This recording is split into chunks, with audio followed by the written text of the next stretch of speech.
Steinmeier. Welcome, Piedmont University Athletics on YouTube. Brett Loftus, Miss Maria Alaco for game 3 of 3 here on the day between your Piedmont Lions softball team and the visiting Vikings of Berry College. Inside the bump today is going to be Megan Steinmeier for your Lions. The defensive positioning is going to look like Lowry behind the plate, Kara Taylor at first, Hannah Smith at second, Lindsay Partlow at short, Drew Graham at third, Kennedy Otava in left, Becca Stegmeyer in center, and then Catherine Mila in right field. 1, 2, 3 is going to be Sydney Maroney, Shelby Daniel, and Anna Jackson leading us off here for the Berry College Vikings. A top 25 matchup between Piedmont, ranked number 14 preseason in the nation by the NFCA, and Berry, ranked number 17. Both teams were beaten, have been beaten today, rather should I say, by George Fox. Piedmont getting beat 1-0 in the first game of the afternoon. Berry losing 7-0. So neither one of these teams has scored a run thus far. So one team will have to score a run in order to win this game, or we will end in a tie. Piedmont baseball did end in a tie earlier, 5-5 against Rhodes College. First pitch from Steinmeier, 1-0. Second one hit on the ground out to Smith at second. She'll throw it over to Taylor for out number 1. Good job by Taylor to kind of do a routine ground out, getting her feet set and her shoulders underneath the ball to be able to get the easy out at first base. Up to the dish now is going to be Shelby Daniel.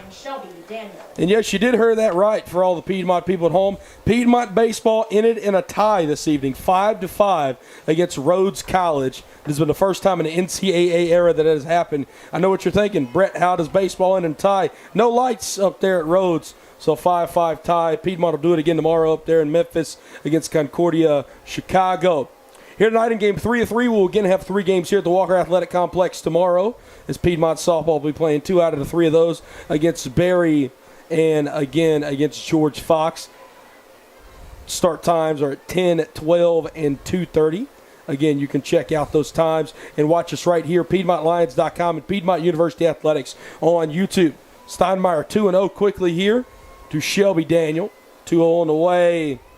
He's going to run it to 2-1. Seeing a little juicy juice here from Steinmeier, Maria. I was about to say, a little bit different pitching mentality from Martina Malik. Tina's more of a slower pitcher, hits her targets right away. But Steinmeier here, she got a little bit of zap to that ball behind her. 2-1 on the way. Tried to frame it. Lowry behind the dish. That'll run it to 3-1. Or excuse me, did frame it. Run it to 2-2. Nice frame right there by Jasmine Lowry to be able to frame the ball to get the strike called for her team. Steinmeier comes set. 2-2 on the way. Looked in her half there. Instead of running full at 3-2. That was a ball, by the way. You called it a strikeout. It was a ball. It's a full count. Full count delivery. That'll be off the plate. Steinmeier 6-pitch walk there. So now a runner on first, 1 out. Stepping up to the dish will be the backstop of Anna Jackson. Didn't really get to see anybody on the base for the Vikings. Don't really know if their mentality is to steal to try to get runs or just wait for the offensive to come for their team to be able to get people on the base to score. These nice socks that Berry has as well. We referred to Piedmont's earlier with the navy blue stirrup built in with the white and blue stripes at the top. Some beautiful socks we're seeing from both teams here. First pitch from Steinmeier, hit out to right field. Break again, and then it's over his head as Mila. Mila has to chase it to the wall. First to home is coming, will be Daniel. Daniel gets there. Throw just beat her, but she gets past the catcher, Lowry, and that'll be an RBI triple there from Anna Jackson. Berry takes a quick 1-0 lead. One thing that Mila did, I guess you could say that was incorrectly, her first step was forward. Normally your first step in the outfield should be backwards before you go forward. So it might come back to be something that possibly come to an error on her end. First run. Either one of these teams have scored today. Both were shut out by George Fox. 1 out, Fry at the plate. First pitch there inside, 1-0. Steinmeier throwing some gas, but she hadn't been really able to hit her spots thus far.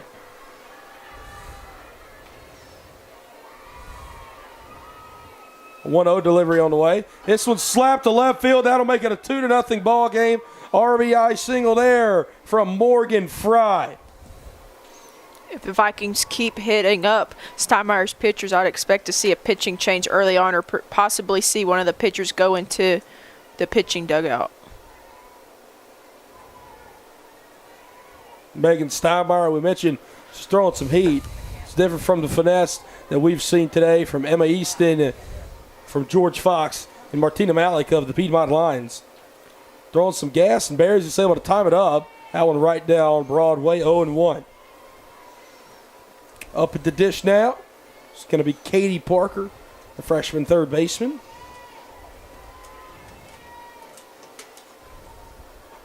That one will be taken off the plate, even it up at 1-1.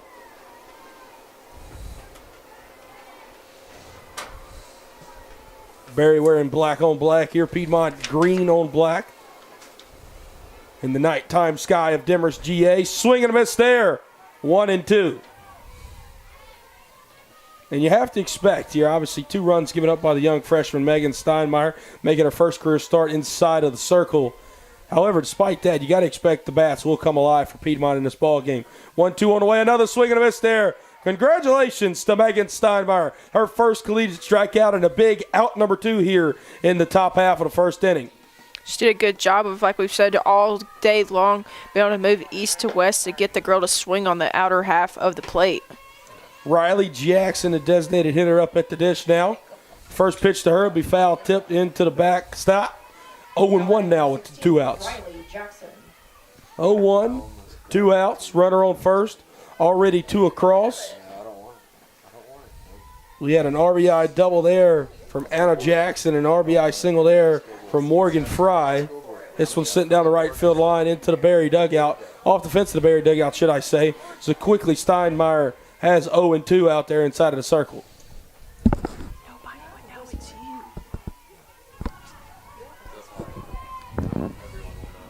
Steinmeier comes set. Into her windup she goes. That'll be fouled back up here yet again. 0-2 now.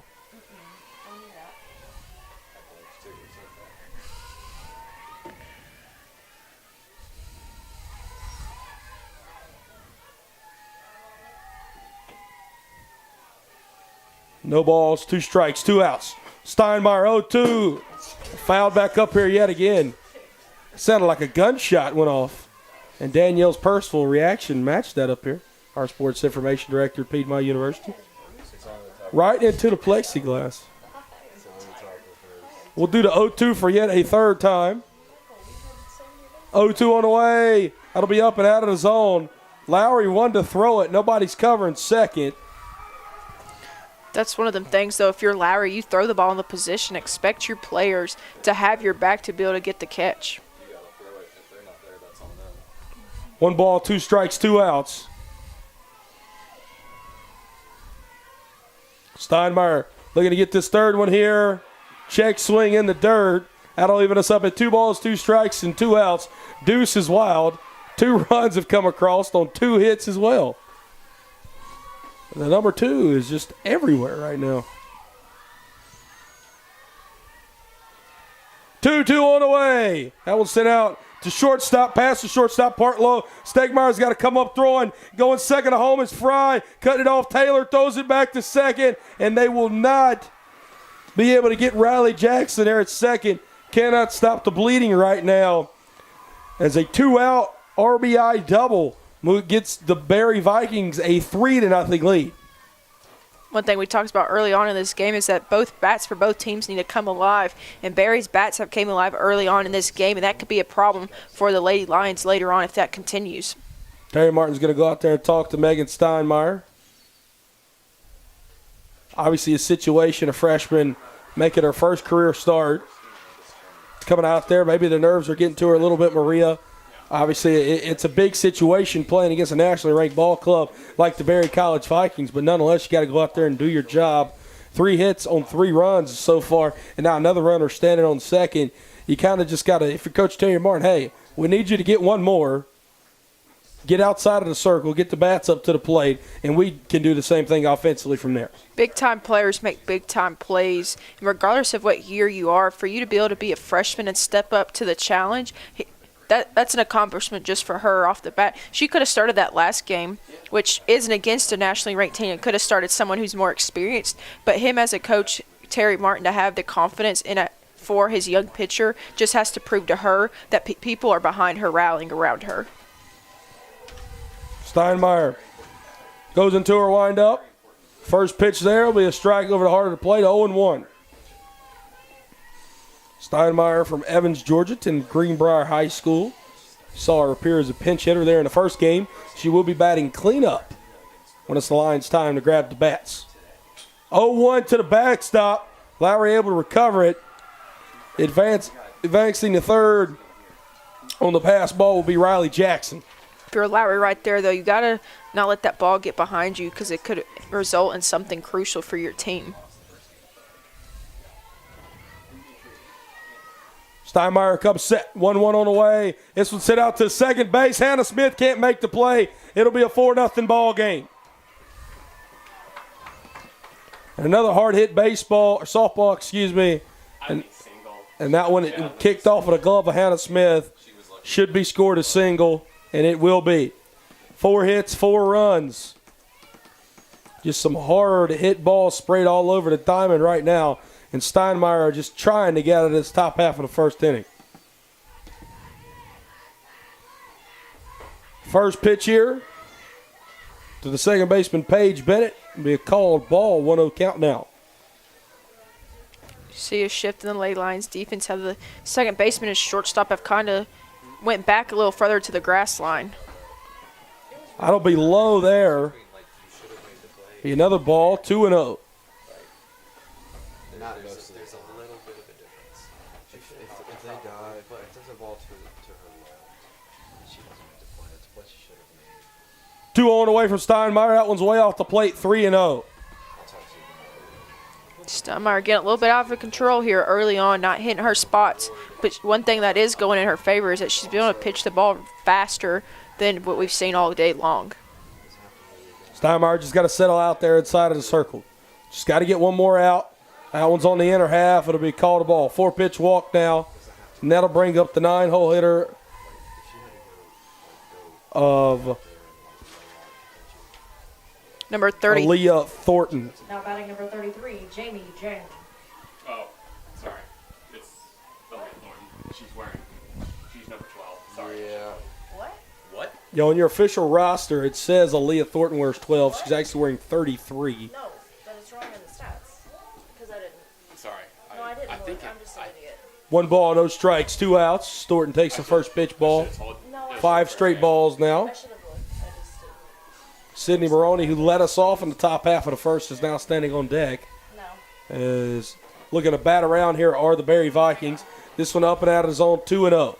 6 straight balls from Steinmeier. Maria, you got to be thinking something if you're Terry Martin. You would think you might potentially start getting a pitcher to warm up, but also for Steinmeier to not get in her head to be able to overcome this. You're young. This is your first game. Get out of this inning and regroup. 7 straight balls now from Steinmeier. Just really got to take a moment out there on the bump and settle down. 3-0 count now. Their coach told me before I had their line of car in game 2. And I just didn't change it in the stats because it was just easier to just know that it was. Steinmeier toes back on the rubber. The problem was we got it so late going into. This will be dropped down and fouled out of play, 3-1. We gotta go. We gotta go. I was gone, so I didn't realize it. Again, a saying I say all the time. It's something you got to do right here. If you're Piedmont, stop the bleeding. Stop the bleeding. Stop the Bleeding. There you It's go, 2 Maria. outs. You got to stop it sometime. 3-1 on the way. This will be slapped down the first base line. Taylor makes a backhanded play. Smith steps on the bag at first. They call it safe. Seth Thornton beat it out. Looked like tag at first, and tag goes to the runner, as the old baseball book says. And now stepping up to the dish will be Sydney Maroney, the 10th Viking to come to the plate here in the top half of the first. If you're Steinmeier right there, you're hoping that your defense has your back so when the ball is hit, you can get out of this inning. Unfortunately for Kara Taylor, she jumped when she tried to step on the bag, and the long, lengthy number 33 got on the base before she could. Up and out of the zone there as Maroney takes first pitch ball, 1-0.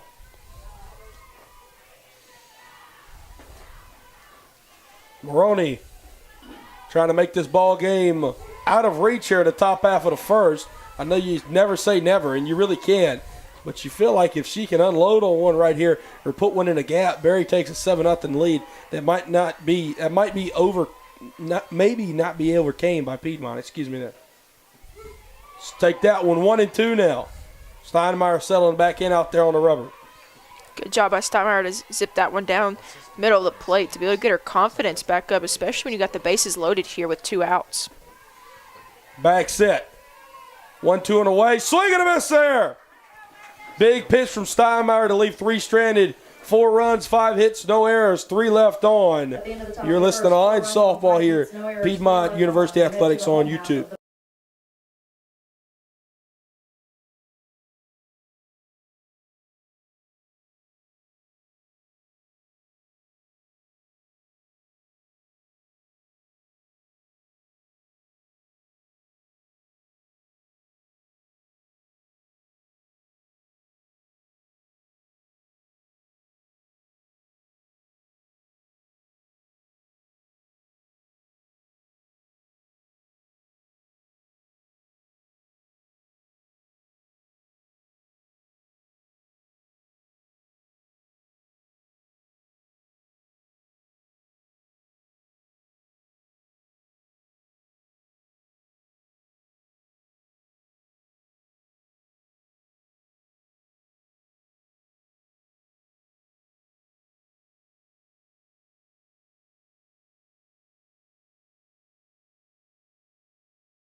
Piedmont University Athletics on YouTube. I'm Brett Loftus. Alongside me, Maria Laco.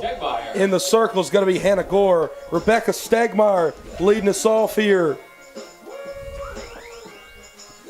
It's 1-2-3 due up here in the bottom half of the first inning for Piedmont. Stegmeyer, the center fielder, senior for the Lady Lions. She's had a good debut here so far as she starts off her senior campaign. Definitely did something in the first game as she had 8 catches out in center field to get her team to just only cut the deficit to a 1-0 ball game. Yeah, Stegmeyer loves to slap it down the line. She'll take one off the plate there, hitting it from the left side, 1-0. Piedmont, they're going to have to chip away at this lead. Barry brings 4 across in the top half of the first. Now in the bottom half of the first, Piedmont's got their first chance to score their first runs of the day. Shut out 1-0 by George Fox earlier. Barry also was shut out, 7-0. Barry has quickly come out here and made a statement, scoring 4 in the top half of the first. Terry Martin's going to have a quick convo here with the home plate umpire. Not sure what it is about. They're going to have an infield meeting where Coach Terry talks to the home plate umpire, Coach Martin. Now the catcher, Anna Jackson, is going to call time. Go out there and talk to the pitcher. Only after 1 pitch. Let's move. So you don't really ever see a catcher going out to their pitcher after 1 pitch. I mean, granted, it was a ball that was pitched to Stegmeyer, but wait until further in the pitch count. I mean, there's not really much you can say to her to straighten up after 1 pitch. Obviously, we're not really down there on the field per se, so we don't really know what's going on. Coach Winter's coaching over there at third. Coach Martin, the head coach, coaching third. Taylor Waldrop, the pitching coach, debuting her first day, not her first day, but rather her first 2 games as the Lions pitching coach. 1-1 after Stegmeyer fouls that one back. It's definitely crucial for Stegmeyer to get on base here, especially with the 4-0 deficit that you're going into the bottom of the first. You want to get your leadoff person on the base to be able to get some momentum going for the Lady Lions. Stegmeyer not a home run hitter, but she does get on base at a very good rate. 1-1 delivery on the way. Becca takes that one up and out of the zone, 2-1 now. Seems like the freshman Hannah Gore, she's got to be the one to settle down a little bit now out there on the bump. Working in favor of the Lions. Hannah Gore making her collegiate debut inside of the circle here. 2-1 on the way.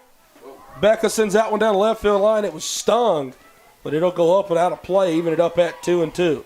Like you mentioned, Hannah Gore, freshman for the Vikings pitching. You also have our freshman pitcher as well. So both pitchers making the debut game. Got to be able to stay out of their heads to keep both of their teams in the ball game. Becca steps back in the left-handed batter's box. Waiting on Hannah Gore to deliver the 2-2. Here it comes. Becca takes that one way off the plate to run it full at 3-2. Jackson tried to frame that one on the outside of the plate, but the umpire wasn't buying that one. And barring a result from this AB, an incredible first at bat of the game for the Lions, especially considering what happened in the top half of the first. Lions trail 4-0 here. Gore comes set. Full count delivery. Becca sends this one down the left field line. Stays in play, but foul. We'll do 3-2 yet again. And to your point, Brett, Stegmeyer has definitely done her job as the leadoff hitter, allowed the people behind her to be able to see what kind of pitches that Gore is pitching and her speed and different types of varieties that she's thrown. So nonetheless, whatever happens in this at-bat for her, she did her job. Stegmeyer steps back in there. Gore toes back on the rubber. She'll look down at her left wristband to see the pitch. Grips it in her glove. Here it comes. 3-2 on the way. Becca sends this one out to shallow left field. It falls literally about 2 inches left of the foul line. If it would have touched it, that could have been called a fair ball, but nonetheless, we'll do 3-2 yet again. I believe they called it in for her. Maybe not. As Stegmeyer thought she was safe, but like you said, I think it was fouled off out of bounds. So I'll put Stegmeyer back up at the plate with 3-2 delivery. Stegmeyer working an incredible first at bat here of the ball game for the Lions in the home half of the first. 3-2 on the way. Becca sends this one left field line again, and that's yet again foul and out of play. It's the eighth pitch at bat. We'll do 3-2 for the fourth time. This will be the 10th pitch of the at-bat. Goodness gracious. Rebecca Stegmeyer, have a leadoff AB. 3-2 on the way. Becca sends this one out to left field. It results in a hit. I don't know if we'll see a better at-bat all game. A 10-pitch at-bat. Becca Stegmeyer bloops one out in the shallow left field. Batting the catcher, Jasmine Lowry. And now Jasmine Lowry, the backstop, is going to step up to the dish. I don't know. That's incredible. And kudos to Terry Martin. That's why Becca Stegmeyer is leading off. Yeah, definitely good job by Stegmeyer to be able to finally straighten something out after pitching or hitting everything foul ball. Definitely gives her team momentum with the 4-0 deficit. Gets your leadoff player on the base with your number 2 hitter right behind you. Gore grabs a little rosin. Here's the first pitch to Lowry. Up and out of play behind us. 0-1. Lowry making her collegiate debut here this afternoon against George Fox. Now her second game in her freshman season. Piedmont Spring Classic here. George Fox burying Piedmont. 0-1 on the way. Lowry sends this one up in the air. It'll fall in foul territory as the catcher, Anna Jackson, had to get on her horse. Could not get there, though. We'll do 0-2 yet again. Or should I say 0-2 for the first time in the at-bat. Lowry steps back in. Old school look with the bottom hand batting glove on. Gore checks the sign. 0-2 on the way. This one down the right field line. Stegmeyer easily first to third. Will she go first to home? She'll hold up there. Back-to-back singles here. The Lions got them chirping. 2 hits, runners on the corners, and that's going to bring up your 3-hole hitter, the first baseman, Kara Taylor. Batting the first baseman, Kara Taylor is definitely a vital aspect to this Lady Lions team this year. You got your first 2 batters on the base. KT here probably to be the cleanup hitter to possibly hit something in the outfield to get a run for her Lady Lions team. Nonetheless, KT overall a great player, great first baseman for this program.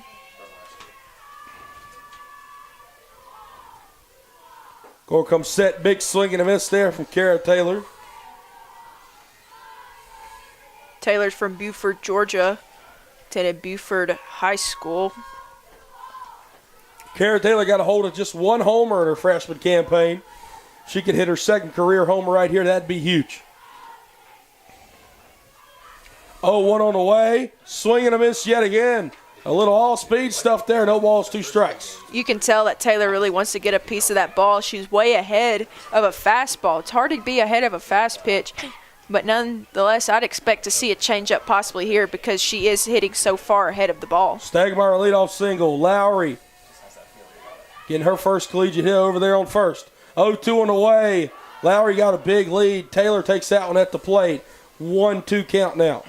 Good job by Taylor to be able to hold off that one and not be so anxious to hit the ball like she has been in her 2 swings at the strikes.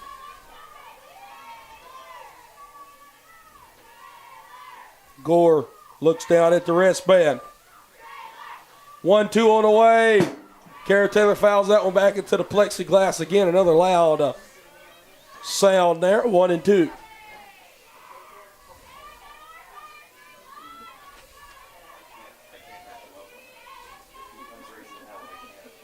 Yeah, congratulations to Jasmine Lowry out there at first. Her first collegiate hit. It was a big one. Candidly to a big bottom half of the first here. Kara Taylor, 1-2 on the way. Chops one down the third base line. Foul. We'll do 1-2 yet again. Speak.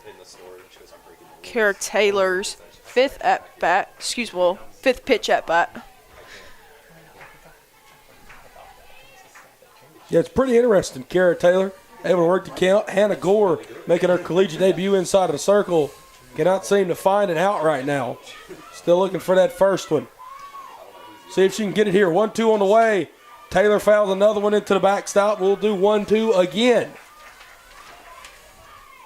And if the Lions aren't doing anything else here between Stagmeyer and Taylor, they are showing their teammates behind them what they should expect coming out of the hand of Hannah Gore. Yeah, that's definitely something that's vital to be able to adjust to the pitcher, what she's doing, making sure your teammates know the adjustments as well. This was chopped back up the middle. Cannot make the play as the shortstop Daniel sends out in left center field. This one will sail on the third baseman Parker to throw from center, but the dugout is so close, be able to keep it within reach. Kara Taylor at second, runners on second and third. Lions able to draw one across, 4-1, and that's going to bring up the pitcher. Hitting cleanup, the freshman, Megan Steinmeier. Steinmeier surrendered 4 runs there in the top half of the first. Well, she's got a chance to get 2 of them, maybe 3 if she can leave the yard here and get them all back. Gore steps back inside of the circle. The bats have definitely come alive for both teams here. First pitch to Steinmeier. Swing and a miss there under that fastball, 0-1. Be good for Steinmeier to get at least a couple of points back here so she knows that she didn't do too much damage defensively when she was pitching. Gore comes set.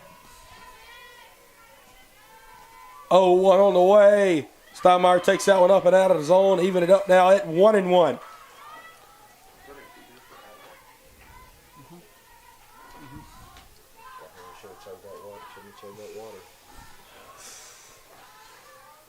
Big offensive game here thus far. It's the first time today we've had both teams score 1-2. As George Fox had 2 shutouts against both Barry and Piedmont. 4-1 ball game right now, and we're only in the bottom half of the first inning. Still, with how many outs? None. 0. 1-2 on the way. Steinmeier fouls this one up in the tree line down the first base line. We'll do 1-2 yet again. Miss Hannah Gore out there on the bump for Barry, still looking to get her first collegiate out. She's struggling right now, and it's not like she's not hitting her spots. She has very good stuff out there. Piedmont maybe coming out a little upset from what they did in the top half of the first, ready to hit the softball. This was chopped down to third. It'll be caught in foul territory by the third baseman, Parker. So we'll do the 1-2 again.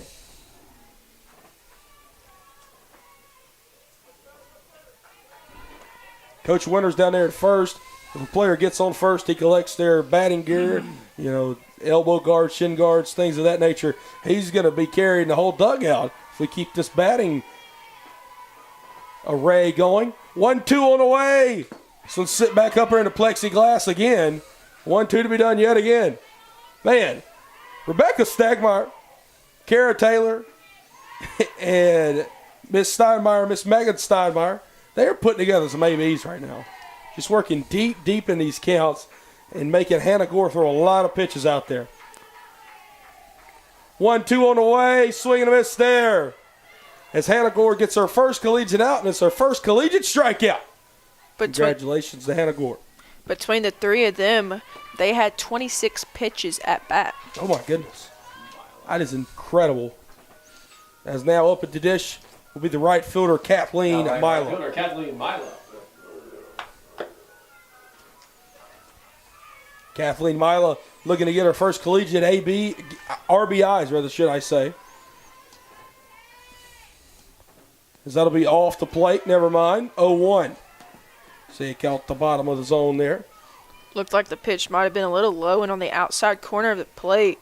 Anna Jackson did a good job, though, for the Vikings to be able to frame that ball for the pitch to go in Gore's favor. 0-1 on the way. Mila, she'll check her swing, won't go. 1-1. Mila got her first collegiate hit earlier in Piedmont's loss to George Fox, going 1 for 2. She had one of 2 Piedmont hits. Kara Taylor had the other. Taylor with a single out there on second. Already got a hit in this one as well. 1-1 on the way. Swing and a miss there from Mila. 1-2.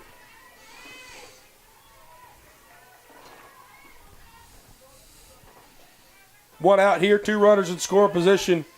Be big for the Lions if they could get both of those home. At least one of them to cut the Berry lead, should I say, to just 2. 1-2 on the way, up and out of the zone. Run it even at 2-2 at the plate. Both pitchers are having to work late in their counts because of the batters being able to foul off things. Like we said, 27 pitches early on just with 3 batters is quite impeccable to even think of. 2-2 on the way. That's going to be off the plate. Running full at 3-2. Just to recap here, Stegmeyer led it off with a 10-pitch AB and a single. Jasmine Lowry with a single. Kara Taylor able to reach via an error. She's standing out there on second, able to bring in Stegmeyer. And then Megan Steinmeier struck out. As we'll see this one on the inner half, and that'll be strikeout as well, and out number 2. Hannah Gore got a big opportunity to pitch out of this jam. Is stepping up to the plate, the designated hitter, Madison Henry. Now batting the DP, Madison Henry.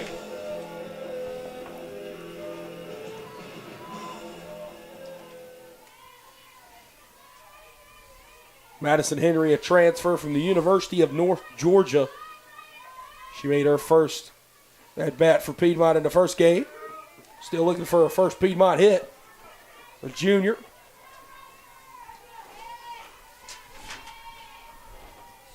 From Madison, Georgia. Attended Morgan County High School. No balls, 1 strike to the junior transfer. She'll take another one. That'll be low, even it up at 1-1.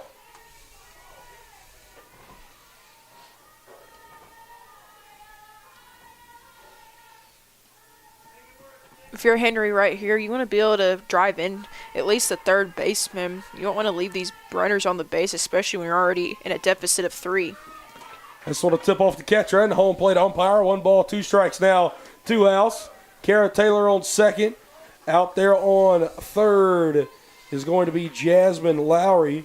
Steinmeier and Mila struck out. Rebecca Stegmeyer with a leadoff single was able to come across and score the lone Piedmont run. 4-1. 1 ball, 2 strikes, 2 outs here. Gore trying to pitch out of it. She won't do so at the moment as Henry fouls that one up and out of play. We'll do 1-2 yet again.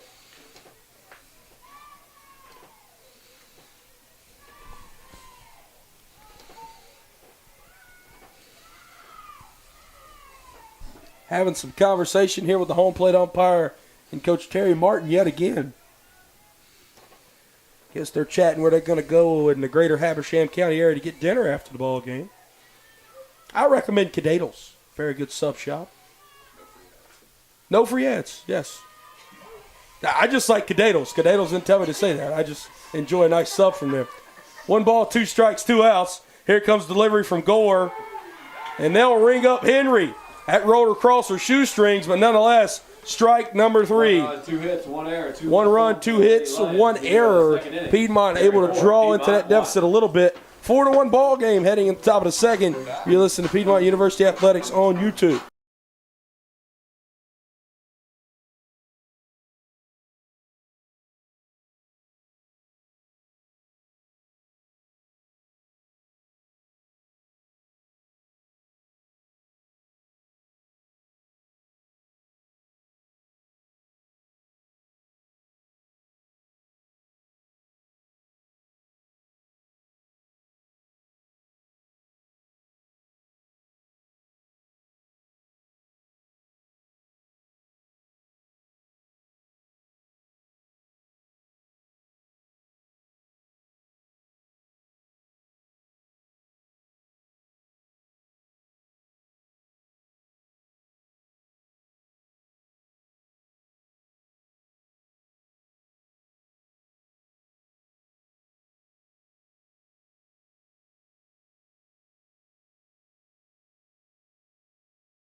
Megan Steinmeier back inside the circle for her second inning of work. Hopefully her second collegiate inning will be better than the first. Brett Loftus, Maria Laco, Piedmont University Athletics on YouTube. 2, 3, and 4 due up here for the Berry College Vikings in the top half of the second. Shelby Daniel lead us off. Steinmeier's first pitch to her, sent out to the second baseman. Hannah Smith. Hannah Smith tried to get there, could not, as it go out in the right field to Mila. First pitch, first hit of the top half of the second inning. That'll bring up the catcher, Anna Jackson. Hannah Smith filling in a new role from the senior last year, Tanner Kate Sauls, who had her second baseman position. So Smith is trying to make adjustments herself into filling in such a vital role.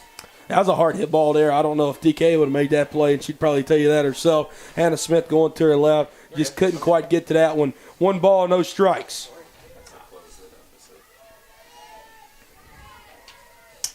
Steinmeier looks in the dugout for the sign. Toes back on the rubber. 1-0 delivery. This one sent out to deep left center field. Getting on her horse is Votava. She lost it in the lights. Stegmeyer picks it up. They'll throw it back into the infield. Runners only advance to second there in the form of Daniel. Jackson at first. And now the powerful cleanup first baseman Morgan Fry steps up. I think Votava might have thought that Stegmeyer had that ball. A little bit of miscommunication between the two. Probably both yelling for the ball and ended up just letting the ball fall. I do.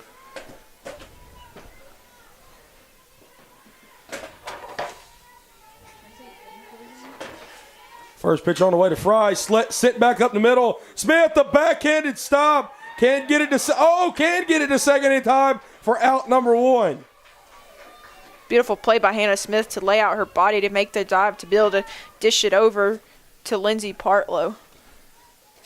Obviously, we're impartial, or we are partial to Piedmont up here, but I thought the runner was safe in second. But I'll take that out call, number 1. Great play by Hannah Smith, regardless, just to stop that one up the middle. That saved the run and potentially Barry to take a 4-run lead right there. 1 out here. Up to the dish now is Katie Parker. She'll take a first pitch strike, 0-1. You got 1 out here with the runner on first and third. You're kind of, whatever base is closer is what you want to get out, but also you want to check the runner at third. Yeah, ideally you'd like to roll 2 here. As this was hit 6, 4. Smith cannot get it out of her glove in time. And that'll be bigger than just getting a double play. That'll also bring home a run. Traded out for a run are the Lions. It's coming across the score, Shelby Daniel. So with 2 outs, a runner on first, 5-1 ball game. The designated hitter, Riley Jackson, up to the dish. And that one hurts right there, Maria. Yeah, it definitely does hurt, especially when you're already down by 3 points. You grow the deficit even larger with 2 outs. You just want to get out of the 2-out jam. That one's going to catch, never mind, does not catch the top of the strike zone. 1-0.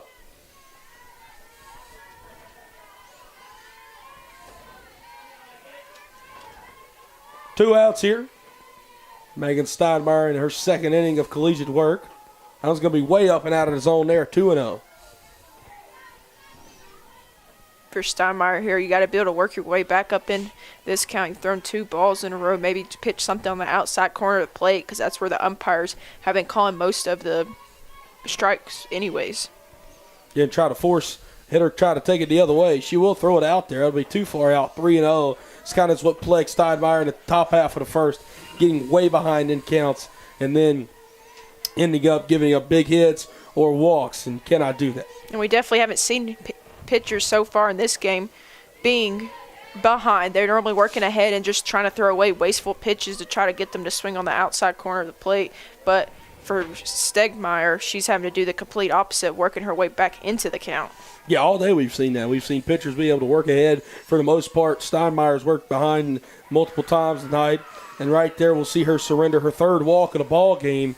So here with 2 outs, runners on first and second, stepping up to the dish is going to be left fielder Olivia Steffel. Steffel, her first time around, she was able to get a hit, an RBI single. The last go-around for the Lions is when they let the Vikings go on the 2. When there was 2 outs, they let them end up going on a run. They can't let them do the exact same thing this time around. 1-0 count. That ball a little too far outside. Also forgot to congratulate Olivia Steffel, her first collegiate RBI, her first collegiate hit in her last time around. And she was a part of that big top of the first inning 4-run rally for Barry.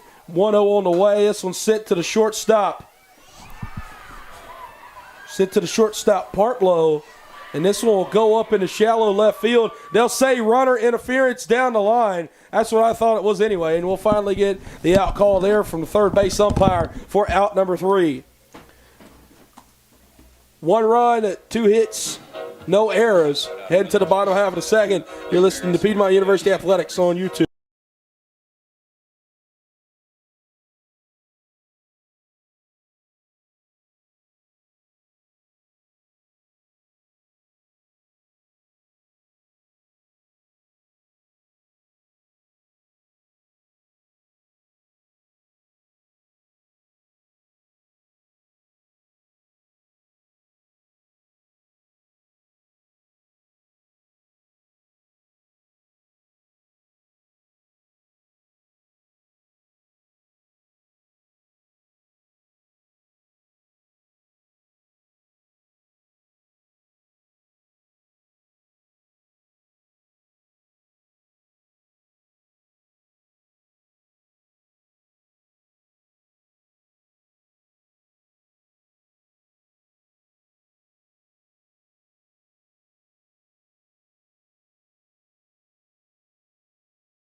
Leading off from Piedmont, the third baseman, Drew Graham.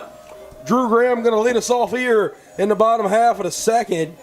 Lions were able to bring the top 6 hitters to the plate there in the bottom half of the first, as now they'll bring up 7, 8, 9. Brett Loftus, Maria Laco, Piedmont University Athletics on YouTube. And it is indeed a party here at the Walter Athletic Complex. Game 3 of 3 here at the Piedmont Spring Classic. Got 3 more tomorrow, as it'll be a round-robin style of play between the Piedmont Lions, the Berry College Vikings, and the George Fox University Bruins. First pitch from Hannah Gore will be a ball, 1-0. 5 runs on 7 hits, 1 error so far, as the Berry offense has erupted through their first 2 frames. 1 run on 2 hits, no errors through the first Piedmont frame. That one will catch the inner half there, as Drew has worked it to an even count. Had 1 ball, 1 strike. Drew Graham, a senior here from Mooresville, North Carolina, attended Lake Norman High School. 1-1 delivery on the way, up and out of the zone, 2-1. Mooresville, North Carolina, the home of NASCAR, for those who do not know. No, this is Pretty big event for NASCAR tomorrow with the Daytona 500. using phone lights. Big weekend of sports. Obviously, we got a lot going on here at Piedmont. Outside of Piedmont, the Winter Olympics. You got a weekend full of NASCAR and the NBA All-Star Weekend. 2-1 delivery going on, swing and a miss there. That'll run it even at 2-2. Nationally ranked matchup here. If you're just tuning in, the number 14 team in the country, your Piedmont Lions, facing off against the number 17th ranked Berry College Vikings. 2-2 on the way. Drew takes a swing at that one, fouls it up and out of play behind us. We'll do 2-2 again. Hannah Gore making her first collegiate start out there inside of the circle. Yeah, her first time stepping inside of the circle there in a ball game. Had to kind of settle her nerves there in the bottom of the first. Seems like she's doing well. Here, 2-2 on the way. Fouled yet again into the plexiglass. And this one went over into the grandstand. Everyone's okay out there. Looked like it almost hit her music woman out here outside her press box, Caitlin House.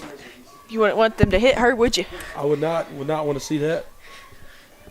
2 balls, 2 strikes, no outs. Gore looks down at the wristband. She'll come set. 2-2 on the way. This one sent out to the shortstop, Daniel. Daniel gathers it, throws it to first for out number 1. Up to the dish now, the 8-hole hitter, the shortstop, Lindsey Partlow. Lindsey Partlow. It'll be Lindsey Partlow, Kennedy Votava, and then the lineup will flip around to Rebecca Stegmeyer. You may be wondering why Hannah Smith is not hitting this time around in the second game of the day for the Lions. Well, she is being designated hitted for by the pitcher, Megan Steinmeier. So technically, there's not a designated hitter as the pitcher is hitting for herself. So therefore, Smith is being DH'd there. Excuse me, there is a DH, but Smith is not hitting for herself. So the DH is going to be Madison Henry. 1-0 here to begin the bat to Partlow.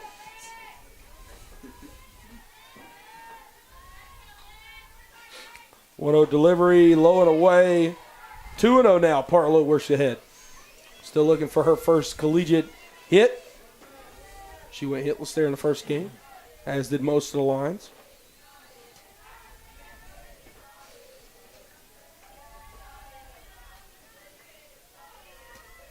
On the way. That's right down Broadway. 2-1 now to Partlow. Got to kind of take right there until you get a strike, though, Maria. I was kind of surprised, though, Gore would pitch that so early on with just a 2-0 count. You kind of want to just take your chances to go ahead and go for a 3-0 count instead of going pitching right down the middle of the gut to potentially get a hit over the fence. Partlow waits for the 2-1. That's way up and out of the zone. As that one was at the dome top of Partlow. She'll work ahead now, 3-1.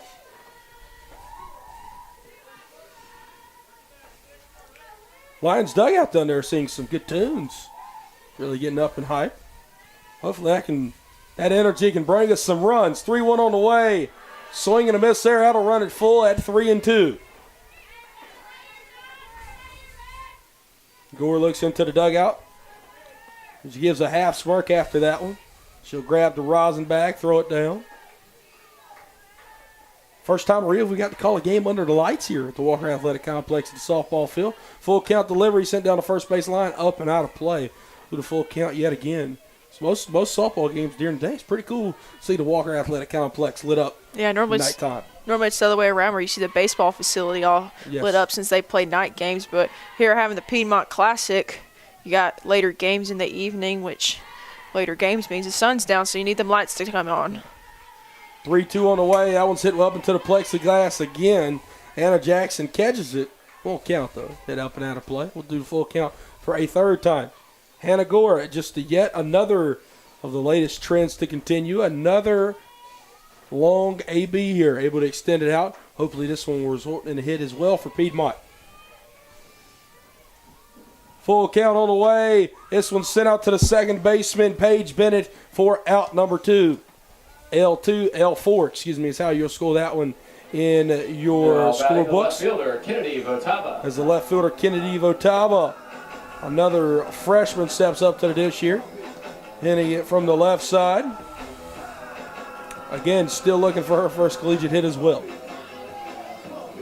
Yeah, this Lions team has a few people, I think 3 stepping up as freshman positions to be able to fill the gaps that need to be on the field. So definitely for the freshmen to get these reps early on in the season so when conference play comes around, they're confident in their abilities. Yeah, 5 freshmen in the lineup today here in game 2 for Piedmont. Over half the lineup making their collegiate debuts today, either in the first or the second game here. Swing and a miss there, 0-1.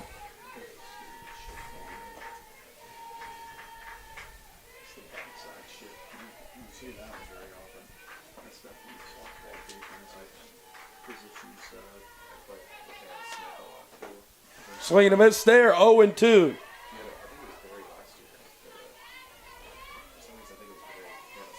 2 strikes so far, no balls. I expect Gore right here to possibly do something on the outside of the plate, possibly even try to go for the rise ball for the lefty-handed hitter. No balls, 2 strikes, 2 outs. Looking to retire the 9-hole hitter of Otava. She'll take that one off the plate there, 1-2 now. Lions offense stagnant here in the second inning of play. Able to bring 6 Lady Lions up there in the bottom half of the first. Able to draw across a run. End result. Right here, though, Hannah Gore is looking for her first collegiate 1-2-3 inning. 1-2 on the way. Swing and a miss there. She'll get it, as that'll be out. Number 3. No hits, no runs, no errors. Headed to the third inning. You're listening to Piedmont University Athletics on YouTube.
Brett Loftus, Maria Laco, Piedmont University Athletics on YouTube. Getting ready to be in the top of the third inning. Megan Steinmeier in her third inning of collegiate work. As we will see stepping up to the dish, the second baseman, Paige Bennett. It's 8-9-1 due up here for Barry. First pitch to her will be up and out of the zone. 1-0.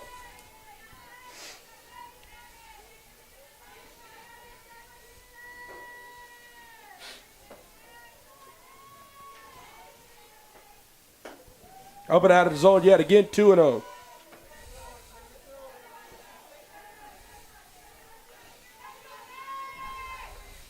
Once again, Steinmeier falling behind in the pitch count early on is going to have to come back and work her way out of it. 2-1. Steinmeier working back in now as that catches the outer half. 2 balls, 1 strike, no outs. Steinmeier has surrendered a run in both of her first 2 innings. 4 in the top of the first, 1 in the top of the second. That'll catch the outer half, ending up in 2-2. Looking for her first scoreless collegiate half inning. And I think that would go a long way for her confidence, Maria. Oh, no, most definitely, especially how the game has been so far after losing your confidence in the first half. That one set up to shoot. Hannah Smith gets under it in shallow right center at second base, and she'll catch that one for out number 1, as you were saying, Miss Maria. After the first inning, I mean, you allow so many hits and you allow so many runs. Mentally, as a freshman, being put in a position like that, you want to get down on yourself. But just knowing that you can take baby steps to overcome those obstacles is definitely something important. Just being a freshman and stepping into such a vital role. Leah Thornton puts down a bunt here. Steinmeier play it, come out of the circle, throws it to first. Hannah Smith covering. A 1-4 put out there is how it go down in the scorebooks for out number 2. That'll turn the lineup over as we will see the leadoff hitter Sydney Maroney. Sydney Maroney. Maroney hitting from the left side here. The right fielder 0 for 2 thus far with a ground out and a strikeout. Steinmeier, good pitch on the outer half there to the left-handed hitting Maroney. 0-1.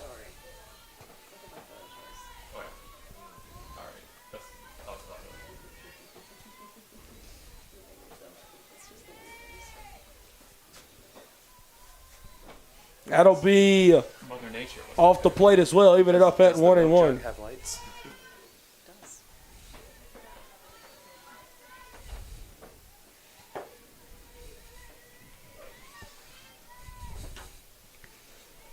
1-1 on the way. This one's sent out to left field. On her horse, Votava, she'll catch it. First 1-2-3 inning there for Megan Steinmeier in her collegiate career, and it couldn't have come at a better time. No errors, none left. Headed to the bottom half of the third. You're listening to Piedmont University Athletics on YouTube.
Welcome back, Piedmont University Athletics on YouTube. Brett Loftus, Maria Laco down her third inning of collegiate work. Hannah Gore inside of the mound, inside of the circle, rather, should I say, for Barry. 1-2-3 due up here for Piedmont. Rebecca Stegmeyer, the senior center fielder, going to lead us off. She led off the home half of the first with a 10-pitch AB that resulted in a single, 1-for-1. Becca able to get her first hit of the 2022 season. As the Piedmont dugout finishes off Becca's walk-up song there. First pitch to Becca. That'll roll up and dock out the bowling pins there in the dirt. 1-0. Steckmeyer, the lonesome hit and the lonesome score for the Lady Lions. Hopefully she can get on base to do it again. Gore comes set. Freshman right-hander on the way. This will sit out to the second baseman, Bennett. Bennett makes the play, throws it over to first. Beats Stegmeyer by a step as Becky gets down the line in a flash, as that'll be out number 1. Up to the dish now. Catcher Jasmine Lowry. The catcher Jasmine Lowry with 1 out. She's got a chance to, again, I keep to hate using this, kick-start the Piedmont offense, Maria. Mountain Dew kick started off. As if you missed it in the first game, walk-up song Kickstart Your Heart, Motley Crue.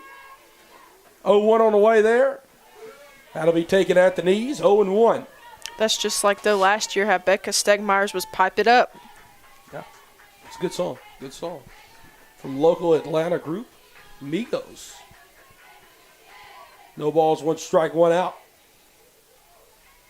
0-1 on the way, that's foul tipped into the backstop, 0-2 now. Lowry, been very impressive today here in our first 2 collegiate ball games. 1-for-1 here in the nightcap. We'll have a morning cap in the morning, 10 a.m. We'll see you right back here to begin day 2 of the Piedmont Spring Classic. 0-2 on the way. That's way off the plate there.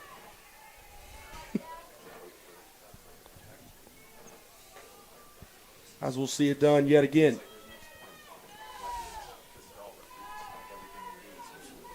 Tomorrow, 10 a.m., We'll play George Fox to kick off today, tomorrow, like we did today.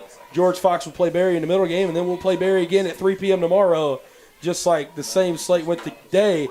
Lowry, oh my goodness, if she could have straightened that one out. She might have hit that ball about 300 feet foul. It definitely would have been gone. She hit it on that sweet spot of the bat. You could hear it pop off the bat when the ball made contact with it. She ripped it out to left field. Hopefully she can do it again, but keep this one fair. 1 ball, 2 strikes, 1 out. Gores 1-2 on the way. Taking low across the shoe tops, 2-2 now. It was a good job by Larry to stay off that pitch, to hold back on it when you already have 2 strikes against you, to tie it up for 2-2. Again, another great at bat we're seeing here from Piedmont hitters. Continue to work quality ABs. Quality stuff will happen. Up and out of the zone, now to full count now. That's kind of been the moral of the story so far, where both pitchers are having to work late into their counts, and there's been several at-bats, more so 5+ pitches per at-bat. You know, usually when they say you're working at bat into that 5+ category, you're saying there, Maria, good things start to tend to start happening. Full count on the way.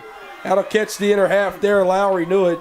She'll go and take a seat, as that'll bring up Kara Taylor. That was tough. Tough call, tough look to not swing at the bat. And that's one of those, maybe in any other situation, the home plate umpire calls it a ball, but because it is 3-2, because you have worked the count so long, going to be called strikeout. Looking there. Kara Taylor up at the dish now. She's 0 for 1, but did reach her first time around via an error, as that brought in Rebecca Stegmeyer. Up and out of the zone there. KT works it to 1-0.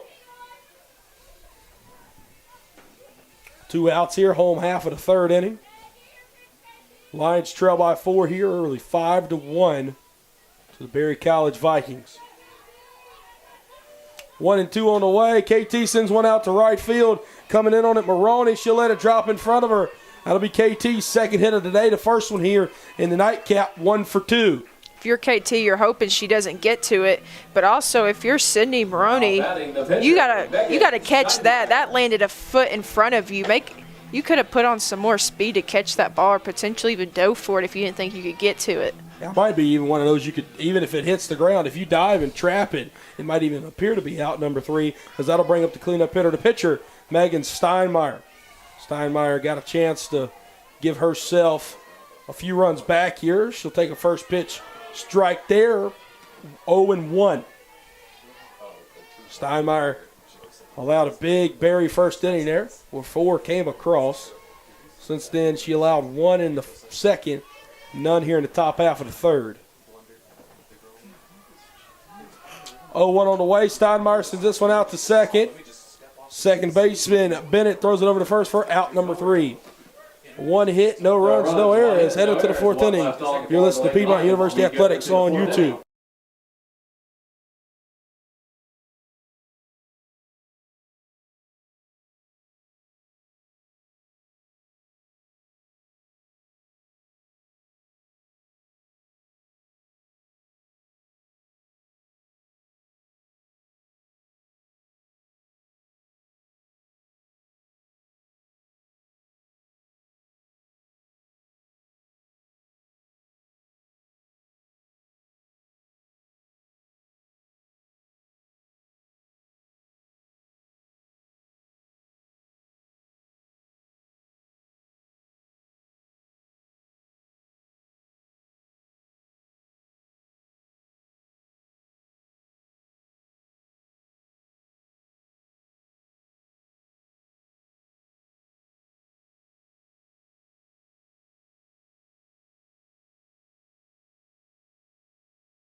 Welcome back, Piedmont University Athletics on YouTube. Brett Loftus, Maria Laco, top half of the 4th inning now.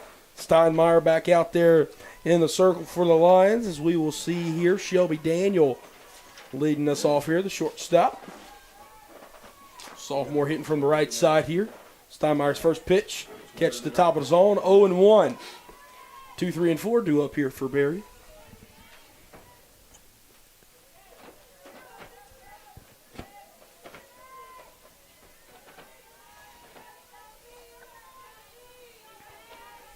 Oh, 1 on the way. That's going to be up and out of the zone. Pop out of Lowry's glove. Even it up at 1-1. Go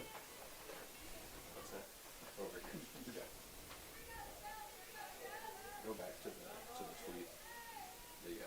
I said you can just send that one off as is. Steinmeier looking to dugout here to get the signal. She'll look down at the wristband. Toe back on the rubber. 1-1 here. Daniel sends this one out to short. Playing it part low, throws it over to first for out number 1. Stepping up to the dish now. It's going to be right-handed hitting catcher of Anna Jackson. Now batting the catcher, Anna Jackson. I know it seems something like it's so easy to do, but good job by Partlow to be able to just do a routine ground out ball to be able to get the first out of this inning, because when the game's not going in your favor, it's easy to get frustrated and easy to make mistakes. It took a weird hop there on that infield clay as well. Like you said, they're just able to make a good backhand play on that one. Was Partlow throw it over to first for out number 1. 1-0 to Anna Jackson. She's 2 for 2 today, including an RBI and a double. 1-0 on the way to her. That'll catch the outer half, even up at 1-1. 5 runs, 7 hits, 1 error for Barry for your Piedmont Lady Lions. It's going to be 1 run on 3 hits, no errors. Steinmeier, 1-1 on the way. Look, that'll catch right at the knees instead of say it's low. 2-1 now.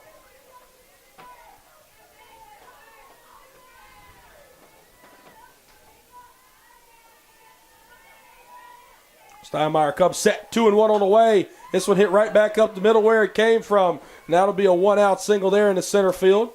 Stegmeyer gets it in back quickly. As now with 1 out, 1 runner on, will be the first baseman, Morgan Fry. Now batting the first baseman, Morgan Fry.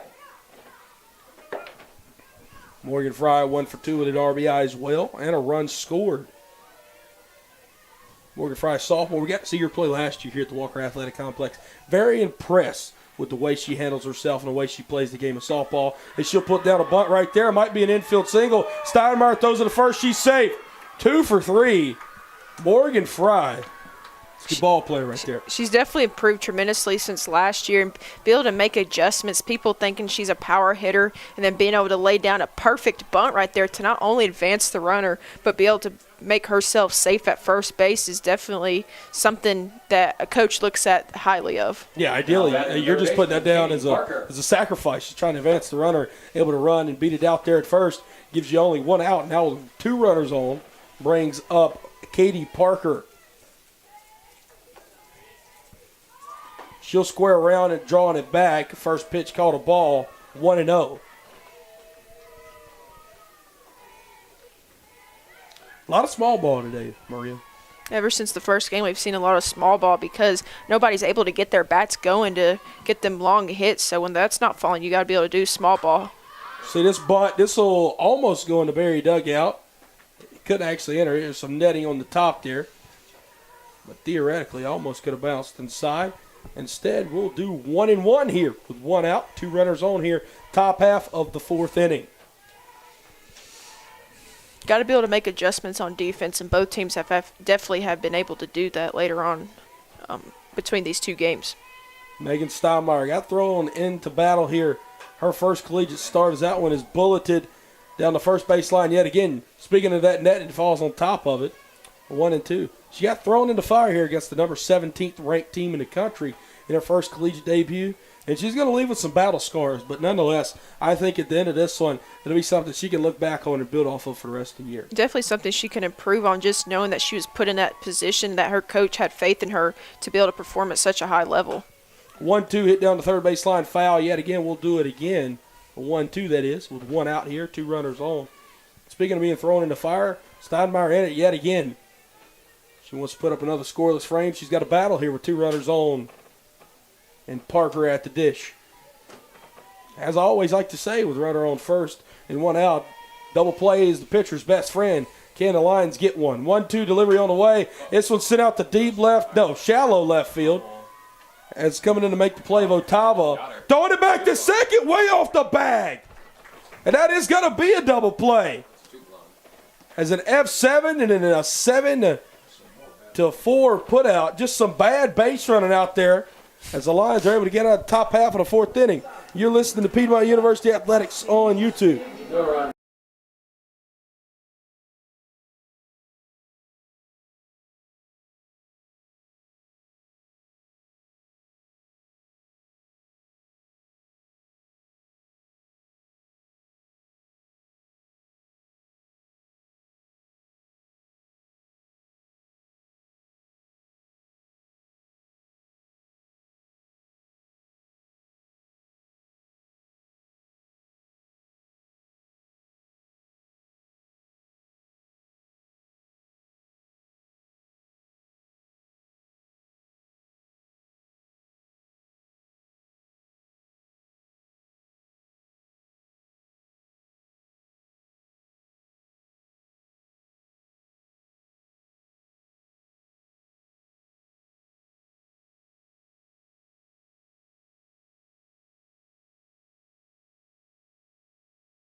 Welcome back here, Piedmont University Athletics on YouTube. Lions need the bats to wake up a little bit here. They got a chance. Bottom half of the fourth inning. Only trailing by 4, 5-1. Brett Loftus, Maria Laco, Kathleen Mila leads us off here. That's 5, 6, and 7 due up for the Lions.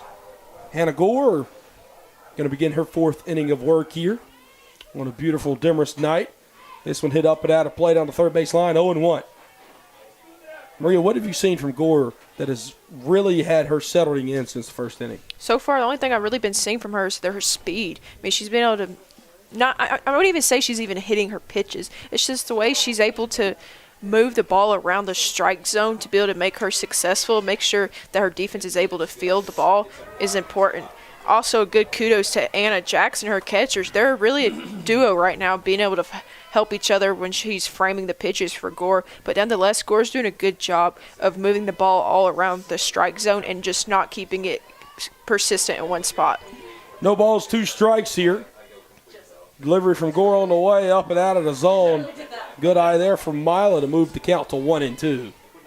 I mean, it was spectacular.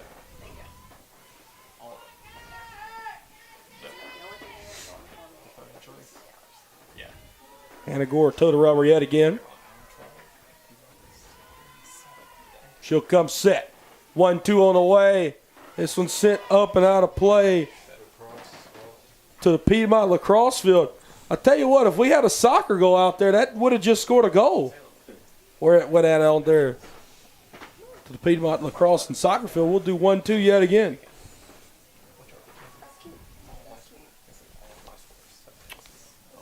Head coach for Berry College steps out. Emily Stanley talks to the home plate umpire. Then she goes and talks to her pitcher on the bump. I'm not sure if she's making a pitch and change or not. Terry Martin down the third base line saying something. I don't even think that's, legal. I don't even think legal's the term, but normally you don't see the head coach go straight to the umpire and then go straight to your pitcher to say something unless it's a pitch and change. I guess presumably, I guess she might have thought she was injured. I didn't think you could have mound visits from your head coach in softball. I guess she might have thought they had, yeah, that is what it is. Thought Hannah Gore might have thought she injured something. Gore appears to be fine. We at least hope she is. Want to see her stay in the ball game here. 1-2 on the way. Swing and a miss there. Hannah Gore looks fine on that one. And she strikes out Mila for the first out here in the bottom of the fourth inning. That'll bring up the designated hitter, Madison Now Henry. batting the DP, Madison Henry. Whatever they sent the email for, they're not going to have stats. They'll just go with Madison Henry so far tonight is 0 for 1 with a strikeout.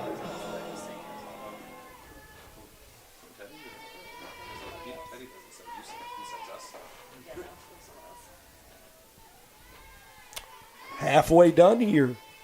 Now after the top half of that third inning. Played 3.5. Madison Henry, first hit as a Lion. As that is a line drive right up the middle down a rope. Could have hung some laundry on that one. As Madison Henry stands on first with 1 out. Now batting. And now up to the dish will be the third baseman, Drew Graham. Maybe they can get the Lady Lions going here. A hard hit to center field. You got a senior stepping up to the plate right now. So being a senior, step up in big situations. You're down by 4. You have a runner on first. Let's move around the bases to get him in scoring position. We'll see a pinch runner here for the Lions. Number 11, Hannah Calloway. Hannah Calloway, the sophomore, Now batting for Piedmont. her first appearance of the year. Callaway appeared in 16 games last year, and all 16 were for pinch runner situations.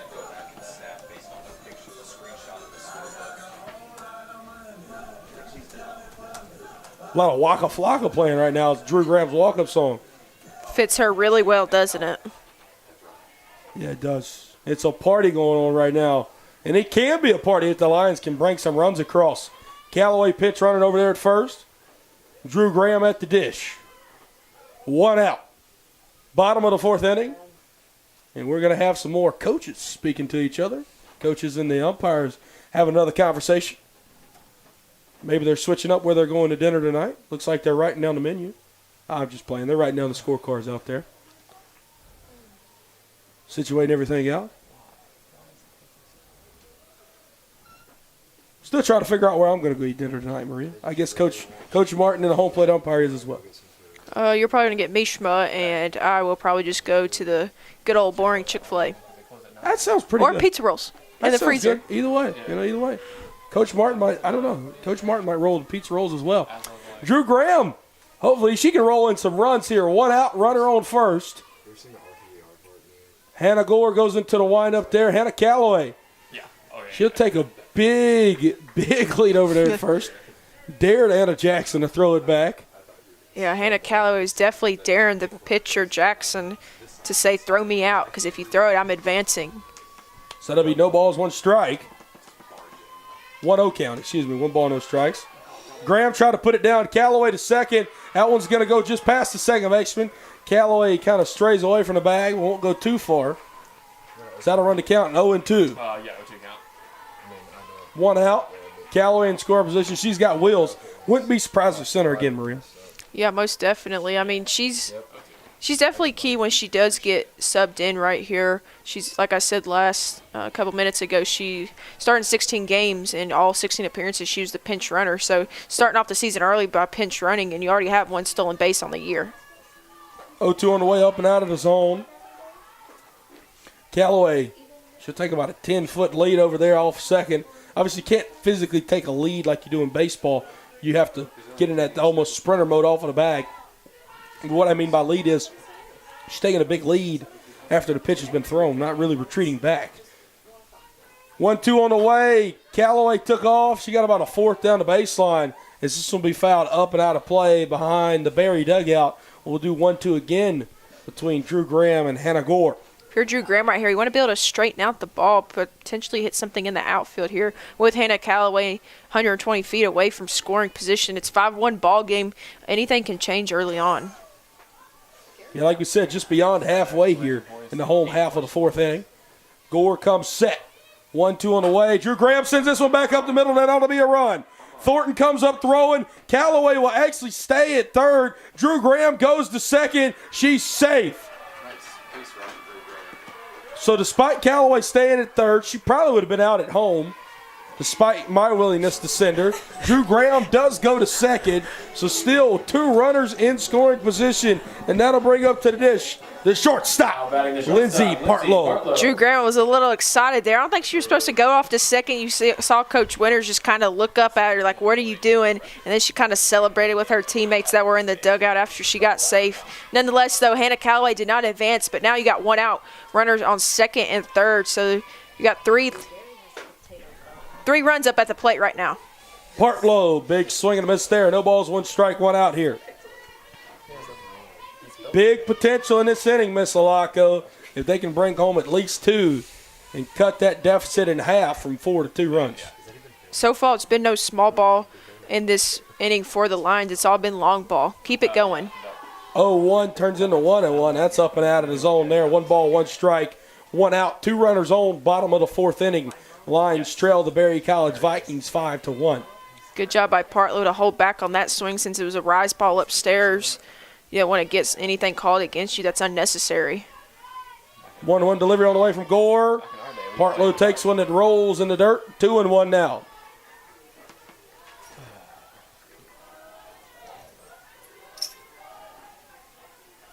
And the count now, Partlow. She's got a good chance here to at least bring 1, maybe 2 home. 2-1 on the way. Partlow takes that one up and out of the zone. 3-1. Standing in the looms here on deck, Kennedy Votava.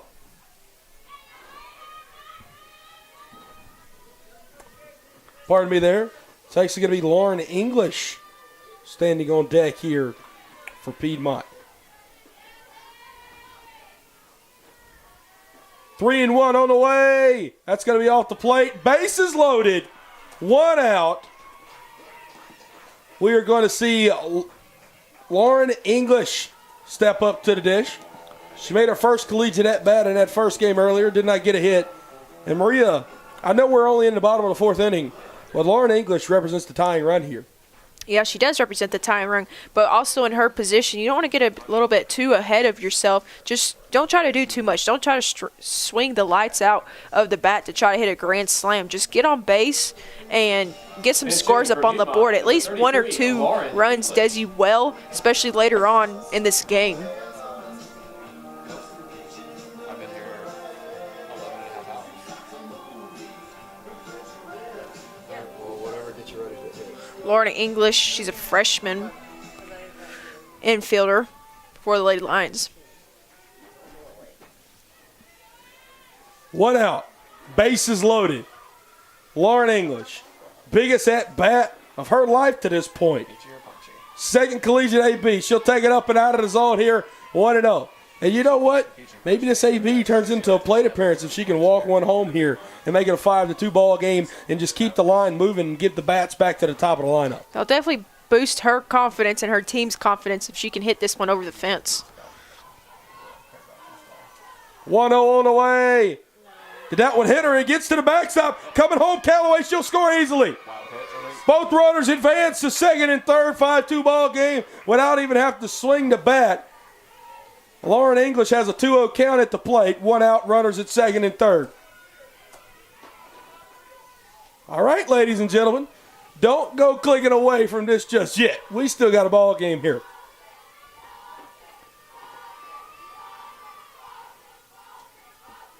Two on the way. Big swing and a miss there from Lauren English. 2-1. You know what? They usually like to say hitters come unglued on that 2-0 count because you feel like you're going to get something good over the plate. And Lauren English, she was trying to send that one through somebody's window up there at Purcell. Gore comes set. 2-1 on the way. This one's sent up in the air. Gore catches it for out number 2. Bad news or good news, Maria Laco? I believe it's good news that Becca Stegmeyer's up to bat. Well, that is the good news. Bad news is we got 2 outs. But good news is still got 2 runners in scoring position, and your leadoff hitter, your center fielder, Becca Stegmeyer. You'd hate to leave these runners on the bases, though, because with the game you're being down on, having to fight your way back and claw your way back all game, you just would hate to see 2 people stranded in the bases. When you leave runners on, usually when bad stuff happens, and the ball to the backstop yet again, they'll try to beat her there. It looked like it did, and that'll be out number 3. The catcher, Anna Jackson, chased it down. Drew Graham trying to come home. Graham with the head first slide could not beat Jackson to the plate, and that'll be out number 3. 1 left on, out number 3. 1, 2, 3 due up in the bottom half of the 5th. Lions break 1 home as well. You're listening to Piedmont University Athletics on YouTube.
Piedmont University Athletics on YouTube. I'm Brett Loftus alongside me, Maria Laco. Jackson.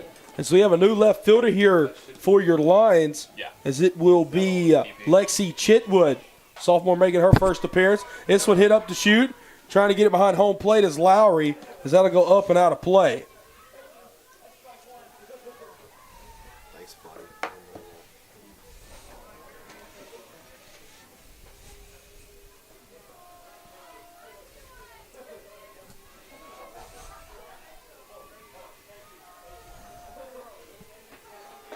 That'll be up and out of the zone there, 1-1 down.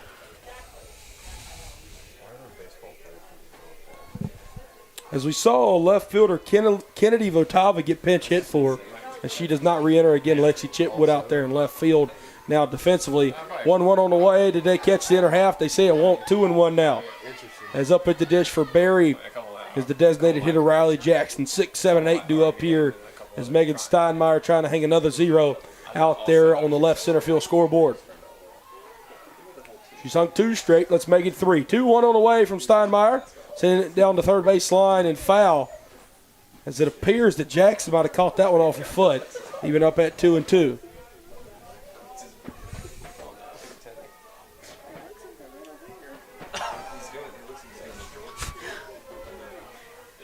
Jackson steps back in there. Home plate umpire gives us the 2-2 sign. Here it comes from Steinmeier. This one's hit to the left field. Chitwood gets her first action out there. Leadoff single there.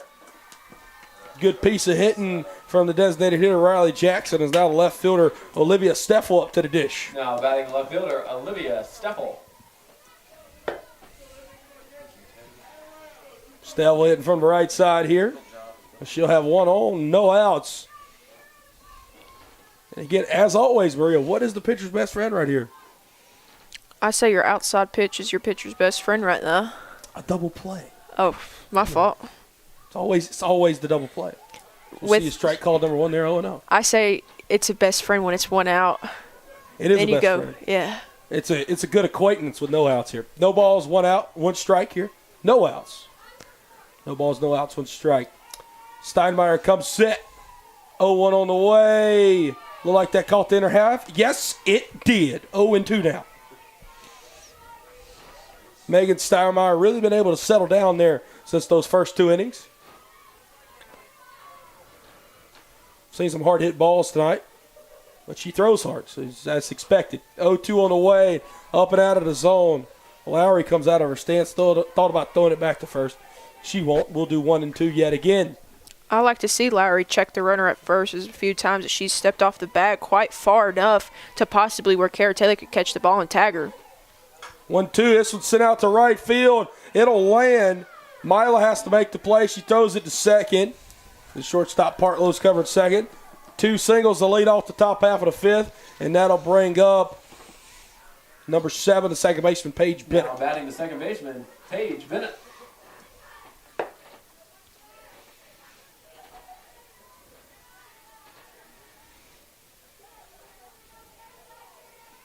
Again, tomorrow, 10 a.m., Piedmont plays George Fox again. And then at 12:30 p.m., tentatively, it'll be George Fox and Barry. And then Barry and Piedmont, again, right here at 3 p.m. tomorrow afternoon. We'll have all that action, Piedmont University Athletics, on YouTube. 1-0 count now. Righty-righty matchup here between Bennett and Steinmeier. Butt put down. Steinmeier covers. She'll throw it to first to Smith. It popped out. Smith was trying to cover the bag. Thought she had received it. Didn't catch it in her webbing. Caught it in the heel of the glove, and it just popped right out. So now that'll be bases loaded. No outs. And it looks like we'll see a pinch hitter here. Or excuse me, a pinch runner rather. As Katie White goes out to pinch run.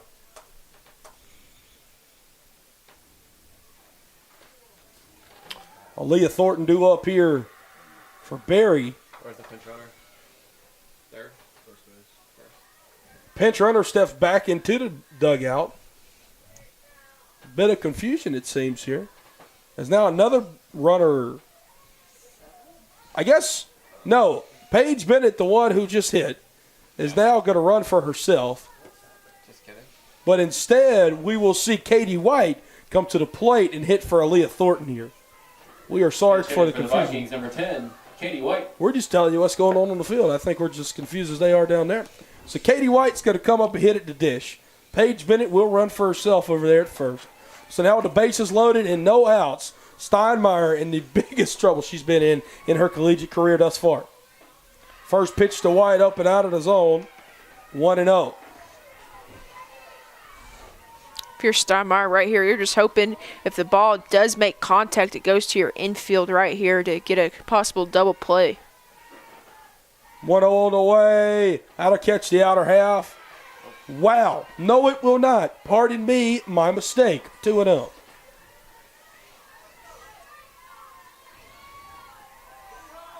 I guess Steinmeier has to throw it right down the Broadway to get a strike call right here. 2-0. There's a give-me-back call right there, 2-1. As long as you get them back. That's all they like to say. No outs. Bases juiced. As Barry already has a 3-run lead. They're looking to swell it right here. 2-1 on the way. That one will be off the plate there. 3-1.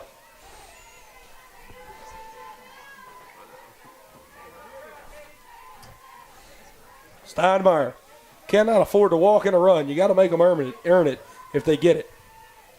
3-1 on the way. She does. 5-pitch walk there as it will turn into a 6-2 ball game. Bases still loaded, and that'll turn over the lineup as Sydney Maroney steps up to the dish.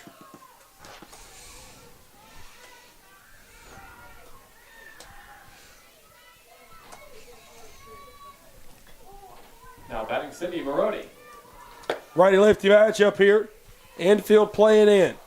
Trying to keep it at just a 4-run lead. Sent back to Steinmeier. Force it home. And that'll be out number 1. That was a good awareness by Steinmeier to know that the bases are loaded to throw it at home to get the lead runner out. Steinmeier, she had a little hesitation there. I think she kind of forgot that there was bases loaded, and she thought about looking to run her back, but it was a force play at home. The runner at third forgot as well to come down the line, so she got the force at home. Maybe could have had potential to turn 2 there, but Maroney, as fast as she is down the first base line, probably didn't have a chance to anyway. Just good to get the force at home there and get out number 1. First pitch bounces in the dirt. Good block there by Jasmine Lowry. 1-0. If you're Steinmeier, 1 out right now. Your worst case scenario, possibly get 1 more run. You definitely don't want to get all 3 people across the bags because that would just end in something you work so hard to overcome and end up not working out in your favor. That one almost hit Daniel there. She's able to elude from the path of that one. 2-0. Terry Martin steps back out there. Appears maybe just might be the end of the line for Megan Steinmeier as he is speaking to her.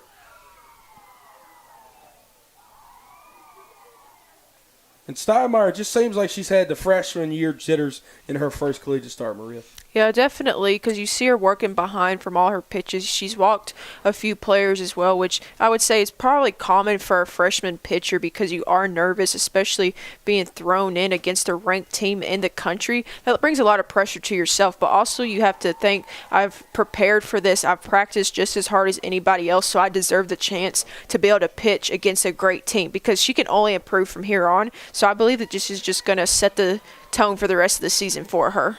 I guess that answers my question about the mound visits. I know in baseball you're allowed to have 2 per inning. The second being you have to take a pitcher out. Did not know the rule about the mound visits there, but that does answer my question. 2-0 at the plate. Steinmeier delivers here after the mound visit. She'll deliver one right down Broadway. 2-1 now. 1 out here. Bases juiced. Lions, 4-run deficit for them as Barry leads 6-2 here in the top of the 5th inning. 2-1 on the way. Lowry tried to frame it. She does. Evens it up at 2-2.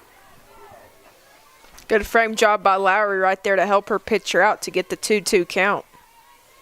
Well, 1 out here. Strikeout would be huge. Huge. 2-2 on the way. This one's sent shallow right field. It'll definitely score a run, and that's all it will score. Good throw out there from Mila in right field, as that will swell the Berry lead to 7-2. Stepping up to the dish now, the 3-hole hitter of Anna Jackson. And Anna Jackson, bad news is there, she's 3 for 3 tonight.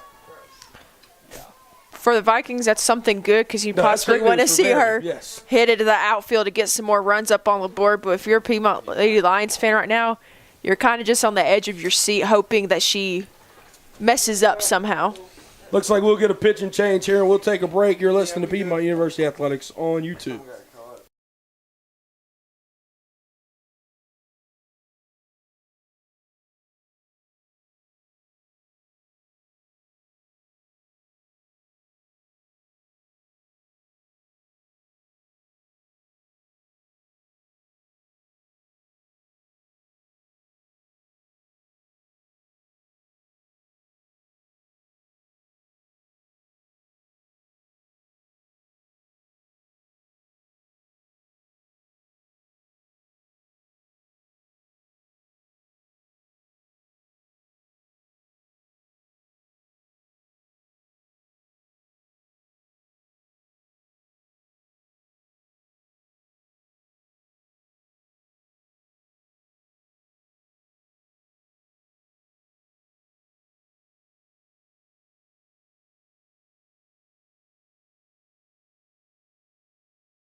Piedmont University Athletics on YouTube. Brett Loftus, Maria Laco alongside me. New pitcher in the ball game now is going to be the sophomore Faith Vento, making her Piedmont debut, as she is a transfer from Young Harris. Thank you, Mr. Troy Wyman. Attended Greater Atlanta Christian High School down there in Duluth. As now I'm able to find my roster. From Snellville, Georgia. A pitcher and utility player, so Faith is a two-way. We'll see her inside of the circle for her Piedmont debut. 1 out, bases are juiced here. Anna Jackson at the dish. First pitch from Vento off the plate, 1-0.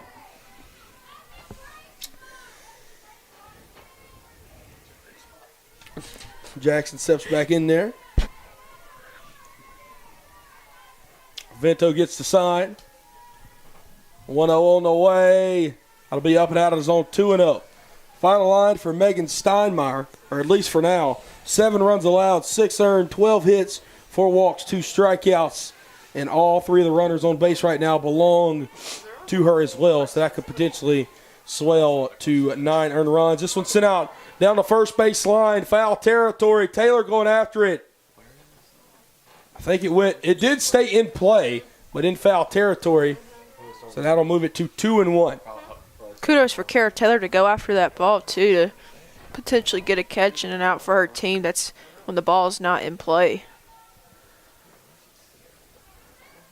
Vento, she'll pick up the rosin bag out there. Or excuse me, no rosin bag. She'll pick up the ball, or rather, should I say. Like she got a little dirt instead of rosin. That works just as well. Vento comes set.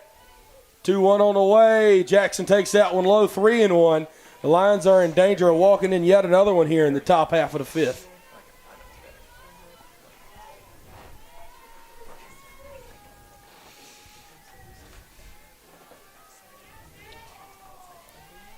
3-1 on the way. Jackson must have had a red light there, and it works. 5-pitch walk for Vento, and that'll walk in another run, 8-2.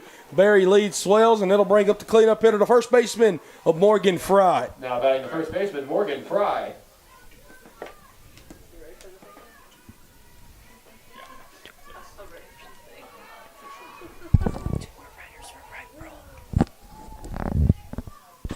Fry. Man, if she could have straightened that one out, that would have been sent down to Atlanta, Georgia right there. Goodness gracious. Instead, it's fouled up and out of play. For those of you wondering about a mercy rule at home, if Barry's able to draw 2 more across here and then go into the bottom half of the 5th for Piedmont, if they're not able to score, it's still an 8-run lead for Barry at the conclusion of the 5th inning. That will be all she wrote in this ball game. This one's sent out to short, coming home. Get the force at home, cannot roll 2, as that will be out number 2. Able to keep it just at a 6-run deficit now, as now stepping to the dish. It will be the third baseman, Katie Parker, still Now bases batting the third juiced, baseman, Katie Parker. 2 outs. So far, Parker on the night has an RBI, has struck out 1 time, also has a ground out. So up and out of the zone here, 1-0. And really, I mean, let's be honest, Maria, the issue for Piedmont tonight has been able to find the strike zone. Most definitely. You've had some pitchers, different pitchers coming in for Piedmont, so them being able to adjust. It's only on in the season, too, so you don't want to put too much harp on the pitchers right now. But Martina Malik came in, did good stuff, but she's a senior. Your other 2 pitchers have been freshmen, so them being able to take this and learn from it is definitely important. Yeah, Steinmeier and Vento being a sophomore, probably still those first game jitters. 2-0 on the way. Hard red light there. It'll be a called strike number 1. 2-1 now to the third baseman, Katie Parker. Parker going no bat and gloves. Little wrist tape wonders on the right wrist there. 2-1 on the way. This one's sent out to the shortstop. Partlow. She won't go anywhere with it. Instead, she kind of booted it there, had to double clutch. And there's another run score, make it 9-2. Base is still juice. 2 outs. Designated hitter Riley Jackson up. And the home plate umpire will bring out his brush and sweep off a home plate here.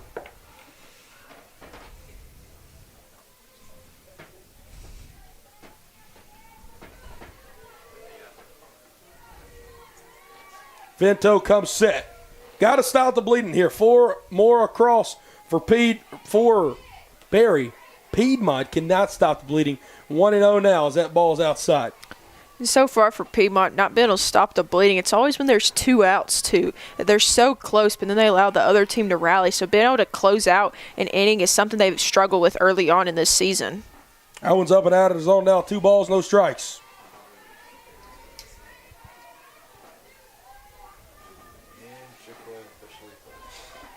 Barry just keeps the carousel moving here. And not the Piedmont baseball bullpen around the bases. 2-0 off the plate here. Excuse me. That catches the outer half at 2-1.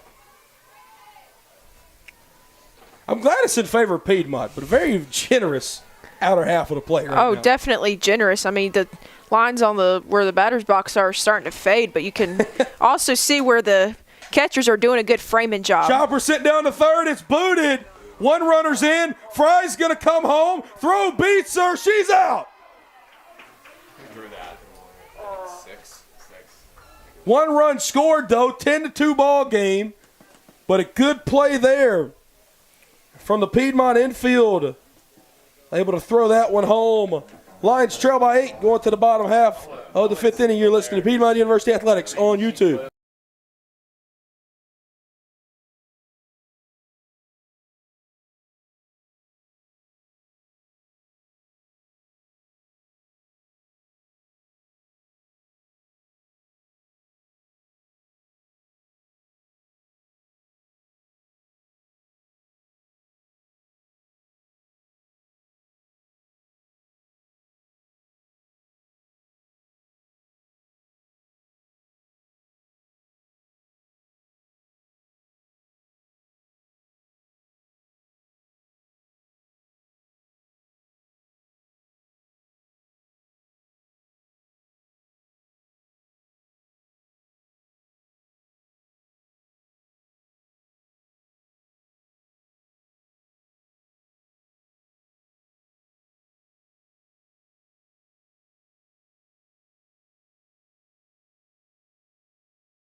He's starting Brett things off. Loftus, Maria Laco, Piedmont University Athletics on YouTube.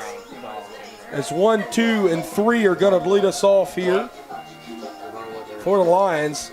If the Lions are not able to bring one across here, it will be a mercy rule at the end of 5 as they trail 10-2 here by 8 runs in their game 2 of the season. Hannah Gore, she'll look to end the ball game right now. Rebecca Stegmeyer, Jasmine Lowry, and Kara Taylor might have something to say to that. 10 runs on 13 hits, 1 error for Barry. 2 runs on 5 hits, 2 errors for Piedmont. First pitch there, outer half will not be called a strike. How about that? 1-0.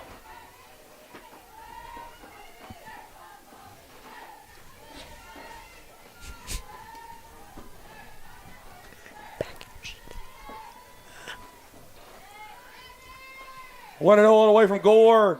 That will catch the outer half, even up at 1-1.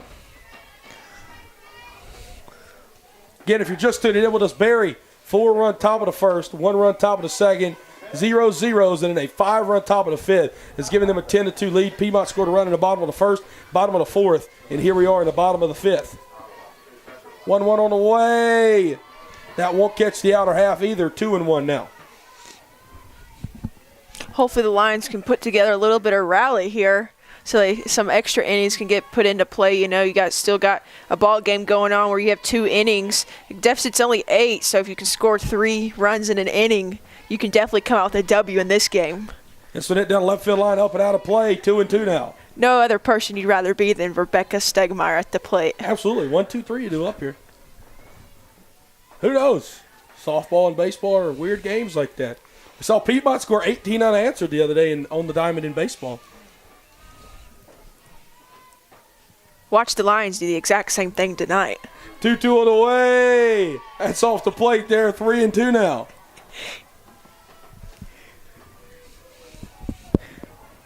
Definitely want a senior Rebecca Stegmeyer in this position when you're down, potentially to be run ruled early on in this game.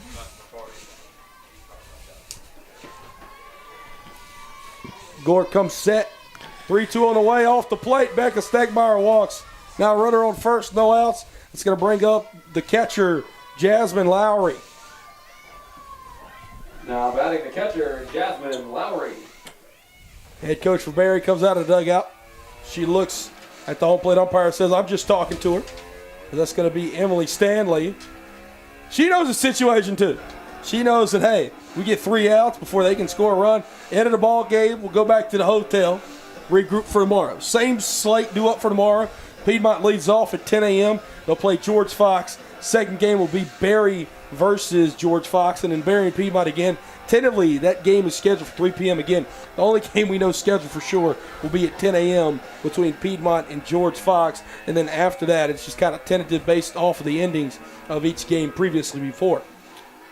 So Stegmeyer up, Lowry on deck, or Lowry at the plate, excuse me. Taylor on deck. And then Faith Vento would be in the hole here.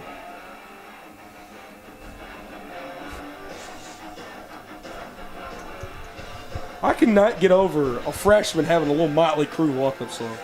The fact that the freshman knows what that is. Yeah, I know. I mean, not saying we're like that much older, but I'm just saying.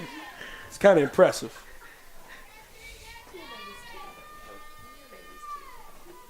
Gore comes set. First pitch here, swing and a miss. Stegmeyer got a little too bit off first. Woo! Beck almost got caught lacking over there. 0-1. Saw Coach Winters grab her helmet and probably tell her, what are you doing? What are you thinking? The only runner to be on base right now. You don't want to sacrifice that to get thrown out. Honestly, if I'm Piedmont, I'm going to be aggressive on the base pass. I'm going to send back over there first. Right here, test out the arm. Becky gets a good run, bunt down, throw it over to first, the sack bunt there. Stegmeyer almost got picked off second. She'll get back in time. So a sack bunt, and not an RBI. As Stegmeyer moves up to second, Lowry takes a seat. Kara Taylor at the plate. Kara Taylor's had success so far throughout this classic that we've been at. She's had 1 hit as well as an error, though, but I believe that error really probably that came over on second base and first base. So it's a tough call to get called against her. Yeah, for sure. I've seen some see some bang plays tonight. Obviously, don't have a replay system in Division III. So, again, the bang plays. Try to get a bunt down. Nobody's covering second. A called strike. Beckel's about halfway down the baseline as the center fielder, the center fielder, got a new center fielder. I'm not sure who's in the ball game there for Barry, but she had to come in and cover second. So that center fielder.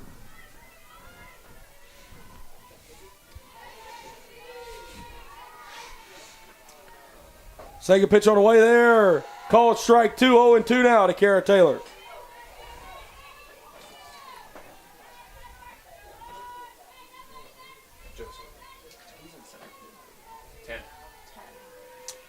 Thank you, Mr. Joe Garwood, as it'll be Katie White in center field. 0-2 on the way. That's up and out of the zone. Stegmeyer being very aggressive out there with her leads at second. 1 ball, 2 strikes, 1 out. I like her aggressiveness on the base. You normally don't really see people be aggressive enough.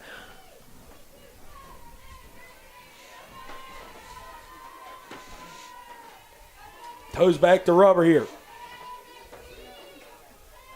Hannah Gore. 1-2 on the way. And that'll hit Taylor. 1 ball, 2 strikes, 1 out. And now that'll bring up the pinch hitter of Macy Allen. Pinch hitting for Piedmont, number 14, Macy Allen. She's pitch hitting for the pitcher spot, which is originally Megan Steinmeier. And now Faith Vento, as Macy will pitch hit here. The junior middle infielder, making her first plate appearance of the 22 season.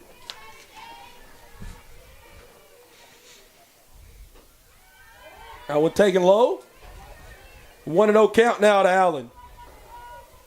Runners on first and second, 1 out. Again, if Piedmont cannot bring one across here, it will be mercy rule and end the ball game here in the bottom of the 5th. I know if you're a Piedmont Lady Lions fan or even an athlete right now, you're not wanting to be run ruled on your home turf, especially during opening season, kind of a pride thing that you don't want to see happen early on. 1-0 turns a 1-1, swing and a miss there from Allen. Here with 1 out.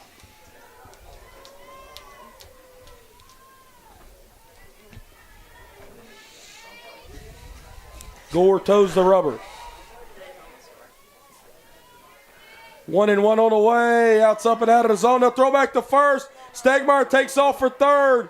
They'll keep the ball in the infield as Jackson threw back to first.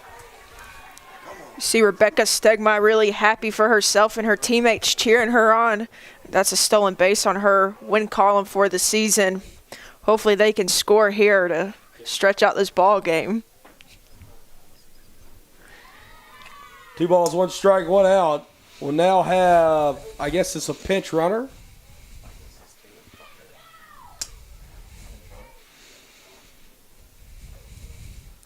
It appears we will have a pinch runner. It looks like Emma McBrayer. I'm not sure. Actually, pardon me there. Taylor Ann Buckner here is who it will be. Hadn't seen a jersey number yet. We're speculating. Hadn't stepped inside the lines yet. Number 8. So it'll be Taylor Ann Buckner go out there to pinch run. Sophomore outfielder for the Lions. She'll be on first. Stegmeyer on third. Macy Allen at the dish. Only 1 out. 2-1 count. 2-1 on the way. That's low. Runner takes off. A little pick-back play as Buckner steals second. They intercepted it there from home to second. So stolen base. You should be okay. Count at the plate is 2-1. How much did it delete? Oh, The wow. entire inning. Okay. I think we had 2-1. Gore delivers it. Looked like they caught the outer half there, even it up at 2-2. Barry playing like they can't surrender a run right here, Maria. Yeah, definitely not. I really don't feel like they're mentally in the game right now. They're kind of just logged out and thinking they got the game packed down. But Piedmont is out there for vengeance. They're wanting something to happen of this inning.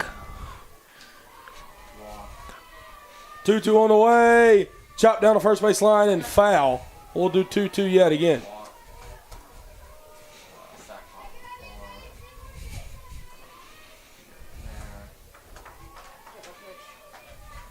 Macy Allen steps back up to the dish. Even count at 2-2, 1 out, 2 runners in scoring position for the Lions. Buckner at second, Stegmeyer at third. Gore comes set, 2-2. Allen got a good piece of that one just early on it. We'll do 2-2 yet again. Needs to be able to plant her back foot and wait for the pitch so she can straighten out that ball.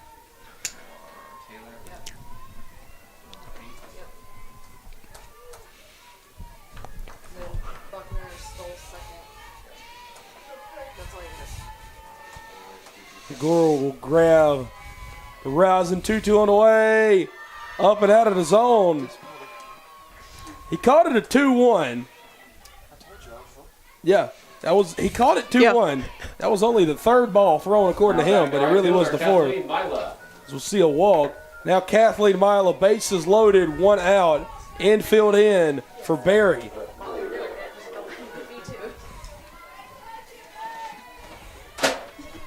See you tomorrow. 8:30 in the morning. This one hit up in the air, center field, making a play in on it, diving play. She's got to get up and throw it back in. She can. Stegmeyer scores on the sac fly and an RBI. 10-3 ball game here with 2 outs.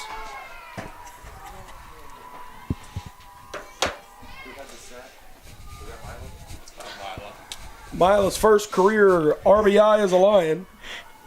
So we'll do a 10-3 ball game now. Good news for the Lions. Now they get to go into another inning where they don't get run ruled on their home field.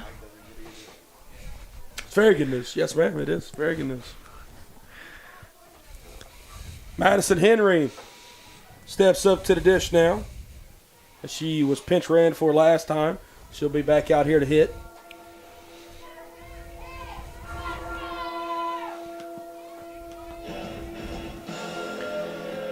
Now batting the DP, Madison Henry. Henry's last at bat, she shot up the middle of the field. Beautiful diving play out there in center field by Katie White. She could not get the throw back in time. First pitch to Henry, sent up in the air. Calling it off is going to be the third baseman, Katie Parker, for out number 3. Lions able to bring 1 across, no hits. We're heading to the top of the 6th. You're listening to Piedmont University Athletics on YouTube.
Brett Loftus, Maria Laco, Piedmont University Athletics on YouTube. Faith Vento is going to work in her second inning of work. As we'll see Olivia Staffel lead us off here in the top half of the 6th.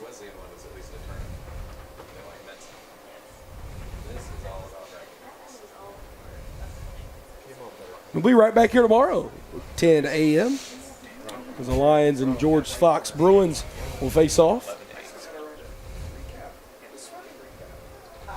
By just a little over 12 hours from now.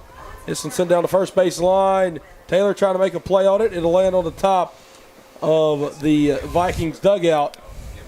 0-1. For George Fox, so 10 a.m. our time is 7 a.m. their time. Goodness gracious. So if their parents are wanting to get up and watch it. Got to get up and have the Wheaties and a cup of coffee for that game in the morning. That's right. You got to make sure you're up and at them. Well, it's kind of like we had Cal Lutheran over on the baseball diamond. It was the same thing for them. Played a game at 10 a.m. And their people were up at 7 a.m. in the morning watching that game over there in California. Second pitch there, low, 1-1.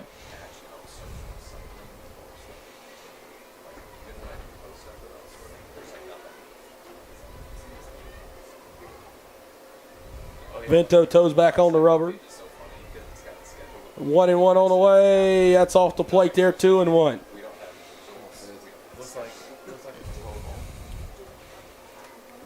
Staffel 2 for 3 with an RBI. Who knows? Who can say?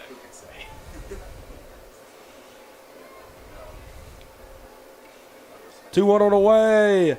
That'll be taken for strike 2, 2-2 now.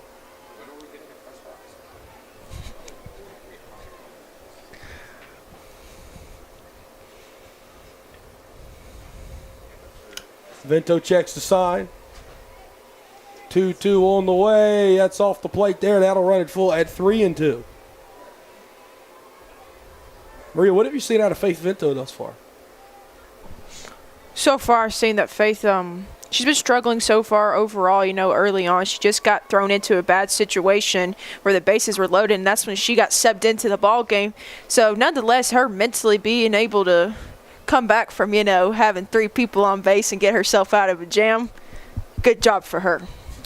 Full count. As that one stung down the third base line, up and out of play. We'll do the full count yet again. Vento comes set. Full count on the way. That one's chopped down to third. Drew Graham makes play, throws it over to first for out number 1. Great routine play right there by the senior number 18, Drew Graham, to throw it to the first baseman, Kara Taylor, for out number 1. Paige Bennett, the second baseman, up at the dish now. Bennett 0 for 1, has scored a run. Second baseman, Paige Bennett. We have a blockbuster party happening in our press box right now. First pitch there. Catches the outer half at 0-1. Sorry about them screeching ears y'all might have heard over the air. We'll be back here tomorrow at 9:30 a.m., 10 a.m. for the first tip, for first pitch. 0-1 on the way. That'll be off the plate at 1-1. The Lions look to try and make a comeback here. 1 ball, 1 strike, 1 out.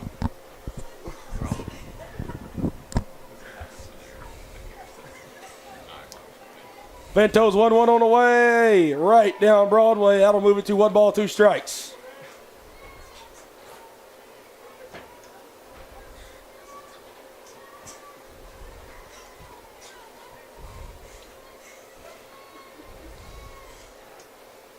Vento comes set. 1-2 on the way. That one's hit down the third base line.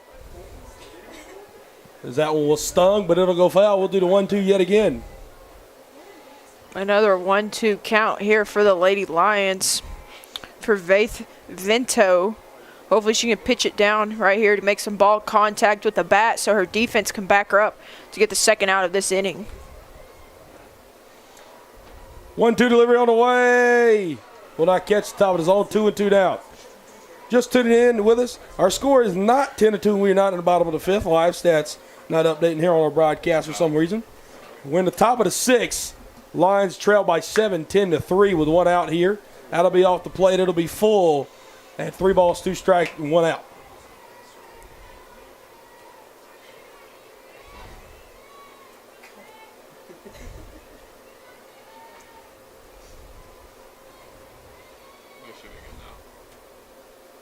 Full count on the way. This one's hit up to shoot.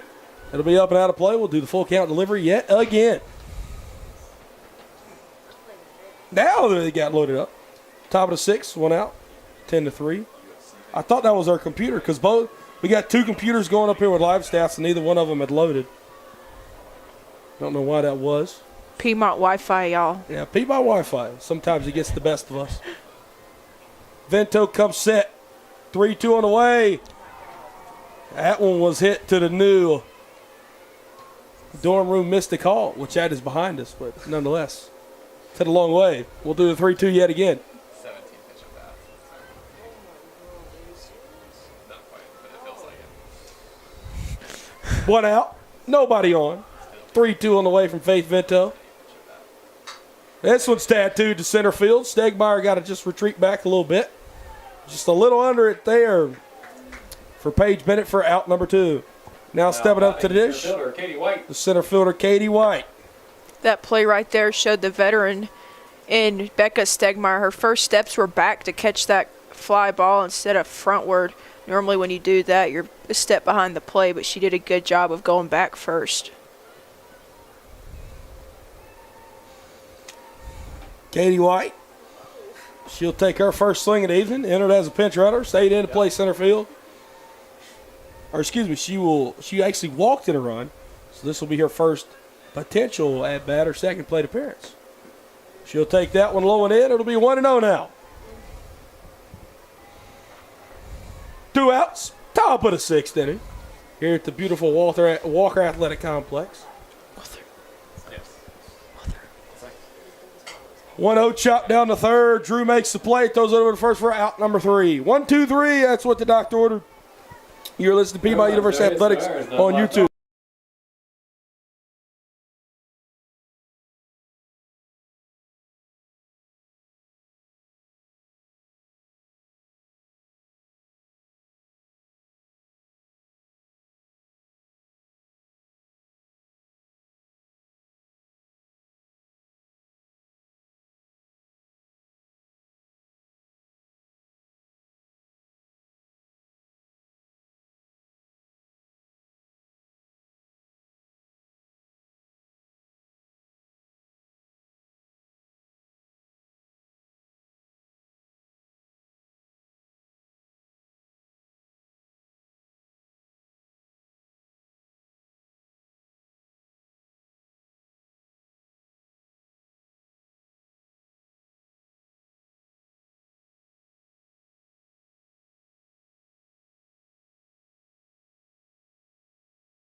Right. Welcome back here, Piedmont University Athletics on YouTube. Brett Loftus, Maria Lacco. New pitcher here for Barry. It's going to be the sophomore right-hander Danielle Suddick. As bottom of the 6th inning, Drew Graham due up here for Piedmont. Laying off the Piedmont, third baseman, Drew Graham.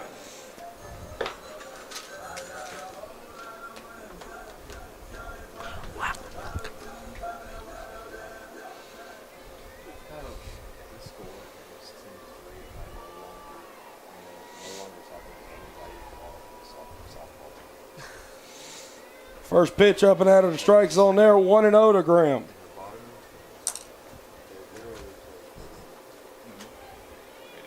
It's at 7-8-9 due up here for the Lions.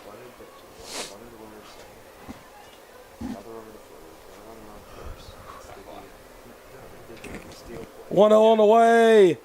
Right down Broadway there, even it up at 1-1. Yeah.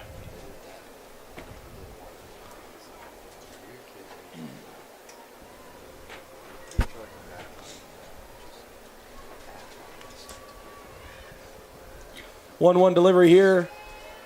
Be up and out of the zone. 2 balls, 1 strike now. Home half of the 6. Lions just have 6 more outs to play with. Over the span of those 6 outs, they got to score 7 runs at least as they trail 10-3.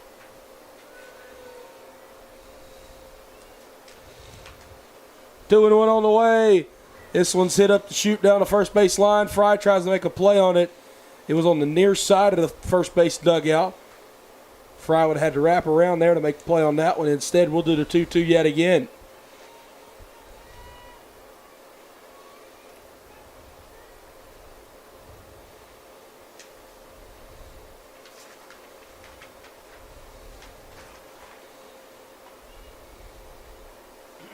Suddick, a sophomore from Peachtree City, Georgia. Attended the Heritage School. 2-2 on the way. Up and out of the zone there. That'll run it full at 3-2. Here at the beautiful Walker Athletic Complex. February the 19th, 2022. Dimmers GA as nighttime has fell upon us. Playing under the lights here. 3-2 on the way. And that'll be a strike called number 3. Suddick gets her first strikeout of the night and out number 1. As now up to the dish, hitting it from the left side, pinch hitter Jenna Hitting Broach. for the Lions, number 22, Jenna Broach. Broach pinch hitting for the shortstop, Partlow.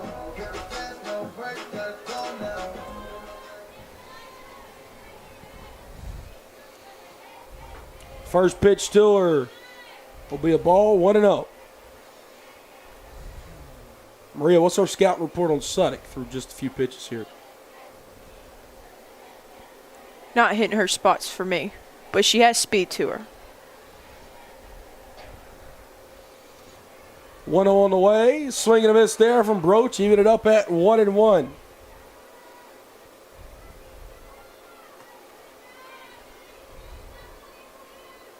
One ball, one strike, one out. Perry looks well on this way to its second win of the year. Currently at 1-2. Came in today 1-1. Dropped one to George Fox early as they look to move back to 500. Piedmont, if things remain the same, they'll move to 0-2 as they lost to George Fox earlier 1-0. And things not looking bright right now. Broach behind, 1 ball, 2 strikes.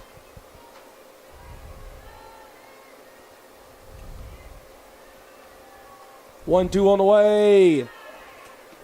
Be called off the plate there. 2 balls and 2 strikes. No Rosin back out here for Suddick, so she's got to pick up some dirt. She'll look at the wristband, come set. 2-2 on the way.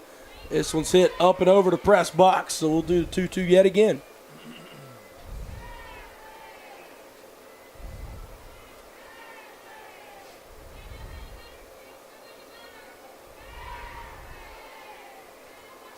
Piedmont definitely has not started opening day the way they wanted to with a 1-0 loss, and now trailing by 7 here in the bottom of the 6th. 2-2 on the way. And that'll be another ball. Run it full now at 3-2.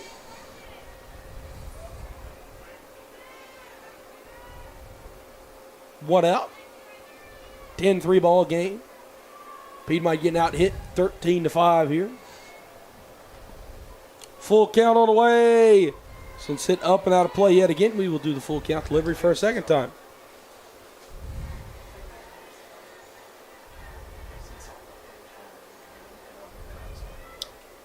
Five outs the Lions have to play with. So got to score some runs here. 3-2 on the way. That'll be swung back up here yet again. We'll do the 3-2 another time.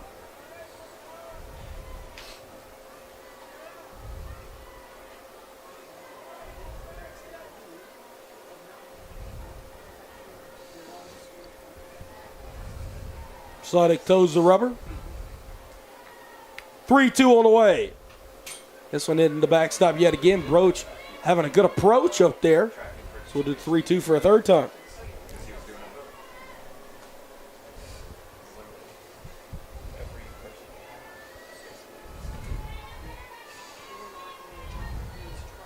Suddick gets the sign. Looks at the wristband, as do all the pitchers. Comes set. Here it comes on the way. Swing and a miss for out number 2. Good at bat from Broach. She'll strike out there on the 8th pitch at AB. So now with 2 outs and stepping up to the dish. Now batting the left fielder, Lexi Chitwood. Lexi Chitwood.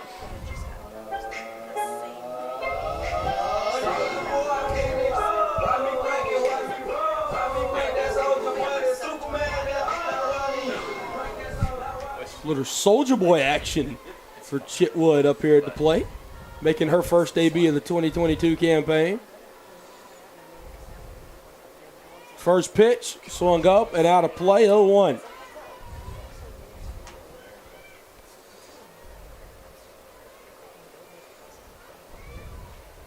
No balls, 1 strike, 2 outs here. Suddick looking to make her first inning of work, 1-2-3.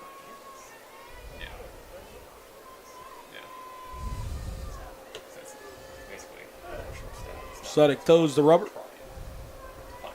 0-1 on the way. This one's sent out to the second baseman, Bennett. She'll gather it, throw it to first for out number 3. 1-2-3 inning for Danielle Suddick. We got one more frame to play there in the 7th. You're listening to Piedmont University Athletics on YouTube.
Faith Vento now back out there on the bump. Brett Loftus, Maria Laco here, top half of the 7th inning. Maxie Allen playing second base here for the Lions. As it'll be 1-2-3 due up here for Barry is leading us off Sydney Maroney. Maroney 0 for 4 today. She did reach via fielder's choice. She'll slap bunt this one out. It'll go foul. 0-1. Hopefully, Lady Lions can get a 3 up, 3 down situation right here so they can get their bats going. Yeah, got 3 more outs to play with there in the bottom half of the 7th. Big top half of the 1st and top half of the 5th for Barry. That's where 9 of their 10 runs have come from. As Piedmont has scored 1 in the bottom half of the 1st, 1 in the bottom half of the 4th, and 1 in the bottom half of the 5th. That's how it's been a 10-3 ball game. Would Faith go into The flex as a pitcher? Yes. Correct. Because she takes her position with her. Maroney, 0-1. She'll send this one out in the left field. Chitwood makes the play there. L7's how that will be scored for out number 1. So with 1 out, stepping up to the dish will be the shortstop, Shelby Daniel. So she stays in there. Now is just the flex, basically. I don't know if that's right. I think that is actually. I think it is. Because Macy Allen has to be in that spot of the bag. She can't be anywhere else. First pitch off the plate there, 1-0. Slide when there's like the defensive side. 1 out here. Like, Just seeing that L7 out there to left field, Lacey Chitwood. in the pitch. 1-0 on the way. That'll be inner half. Call it strike number 1. 1-1 now. Yeah. Because McBrayer like staying in the game as a hitter. Yeah. She's not pitching anymore, so she just becomes like the DP is no longer hitting, basically. 1-1 on the way. This one's hit down the third base line and foul. 1 ball, 2 strikes. Yeah. I can make it make sense about Brand with baseball rules because you can't re-enter. 1 ball, 2 strikes, 1 out here. Yeah. Vento. She's looked pretty good since she came in and has towed the rubber. Yeah, stupid. I hate it. As all earned runs attributed to Steinmeier. She allowed 10, 7 of those earned. Yeah. Vento, 1-2 on the way. That'll bounce in the dirt. As Vento to 2 innings, 1 hit, 1 walk, no strikeouts, and is yet to surrender a run.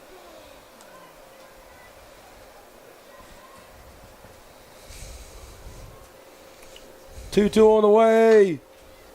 This one's sitting down the third. Drew Graham makes play, throws it over the first for out number 2.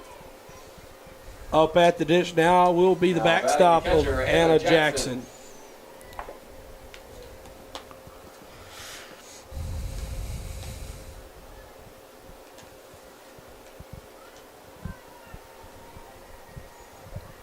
Vento comes set. 0-2 on the way, or what? 0-0 on the way. Pardon me there. That'll make it 1-0. Had 2 stuck in my brain. It's been 2 outs here in the top half of the 7th. Lions got 3 outs to play with. Got to get 7 runs there in the bottom half. This one sent out to center field. Stegmeyer will get under it, and she'll catch it for out number 3. 1-2-3 for the Lions. They got to get the offense going in the bottom half. You're listening to Piedmont University Athletics on YouTube.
Brett Loftus, Maria Laco, Lions due up here 1, 2, and 3. Rebecca Stegmeyer is going to lead us off as Danielle Suddick out there on the bump.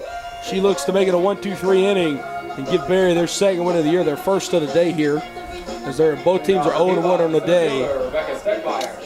As the Lions trail by 7 here, 10-3. Rebecca's 1 for 2 today. Reached via walk.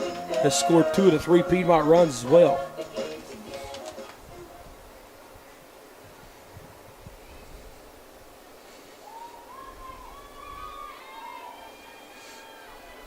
First pitch on the way.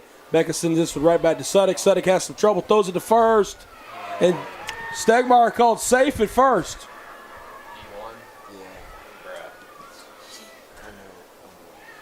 It looked like Fry over there at first. Now batting the catcher, Jasmine Lowry. She disagreed with the call. But instead they'll say Becker reached via an E1 there. Throwing error. Or excuse me, not a throwing error, a fielding error rather. Is now the catchman Jasmine Lowry up at the dish. Suddick on the way. This one's hit up to shoot, out to shallow right field. Maroney going to go in it. Instead of second baseman Paige Bennett has it. She'll catch it for out number 1. 2 pitches, 2 swings, 2 different results. An E1 and Becca Stegmeyer reaching, and then a hit, or excuse me, an out number 1 there. As now Kara Taylor steps up to the dish.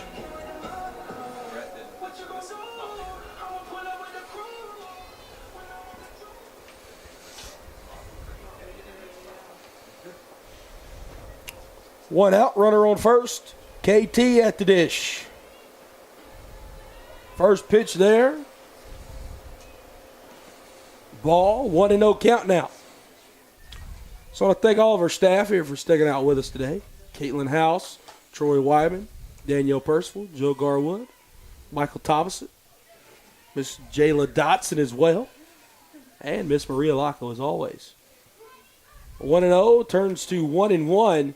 Stegmeyer was a little too far off there. She'll have to dive back in. They won't throw it down there, though. 1 ball, 1 strike, 1 out. Singles across the board. Yeah, Piedmont, all 5 of their hits have all been singles, no extra base hits here. 1-1 on the way. This one's hit deep left field. Did it stay fair? No. No. Too far left. I'm going to be honest. I lost the ball as soon as it got hit. I just saw the left fielder turn.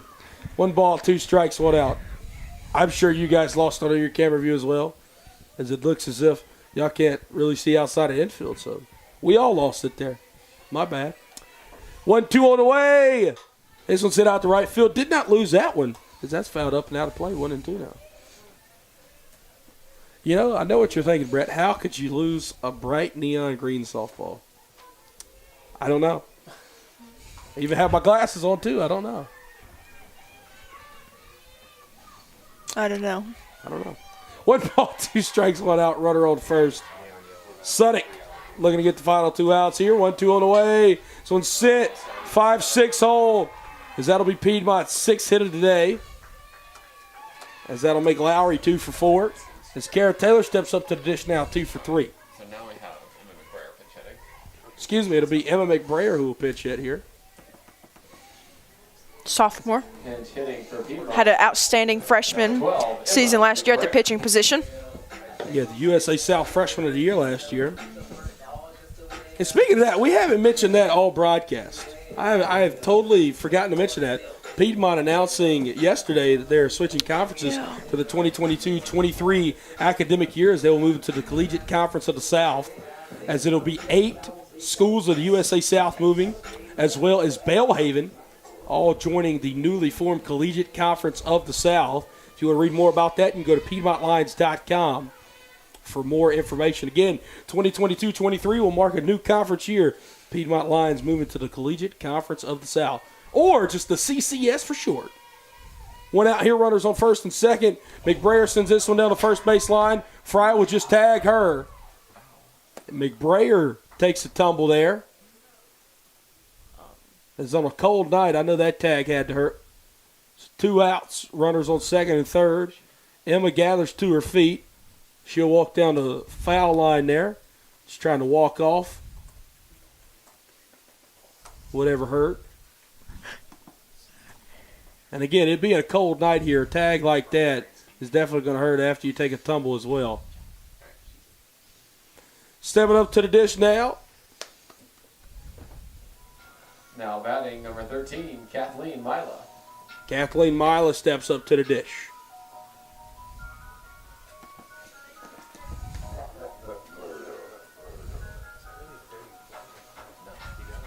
So now we got runners on second and third here. 2 outs. 10-3 ball game. Barry leads. Looking to get the final out of the ball game. Yes. That will be low and in the dirt. Runner comes home. Stegmeyer.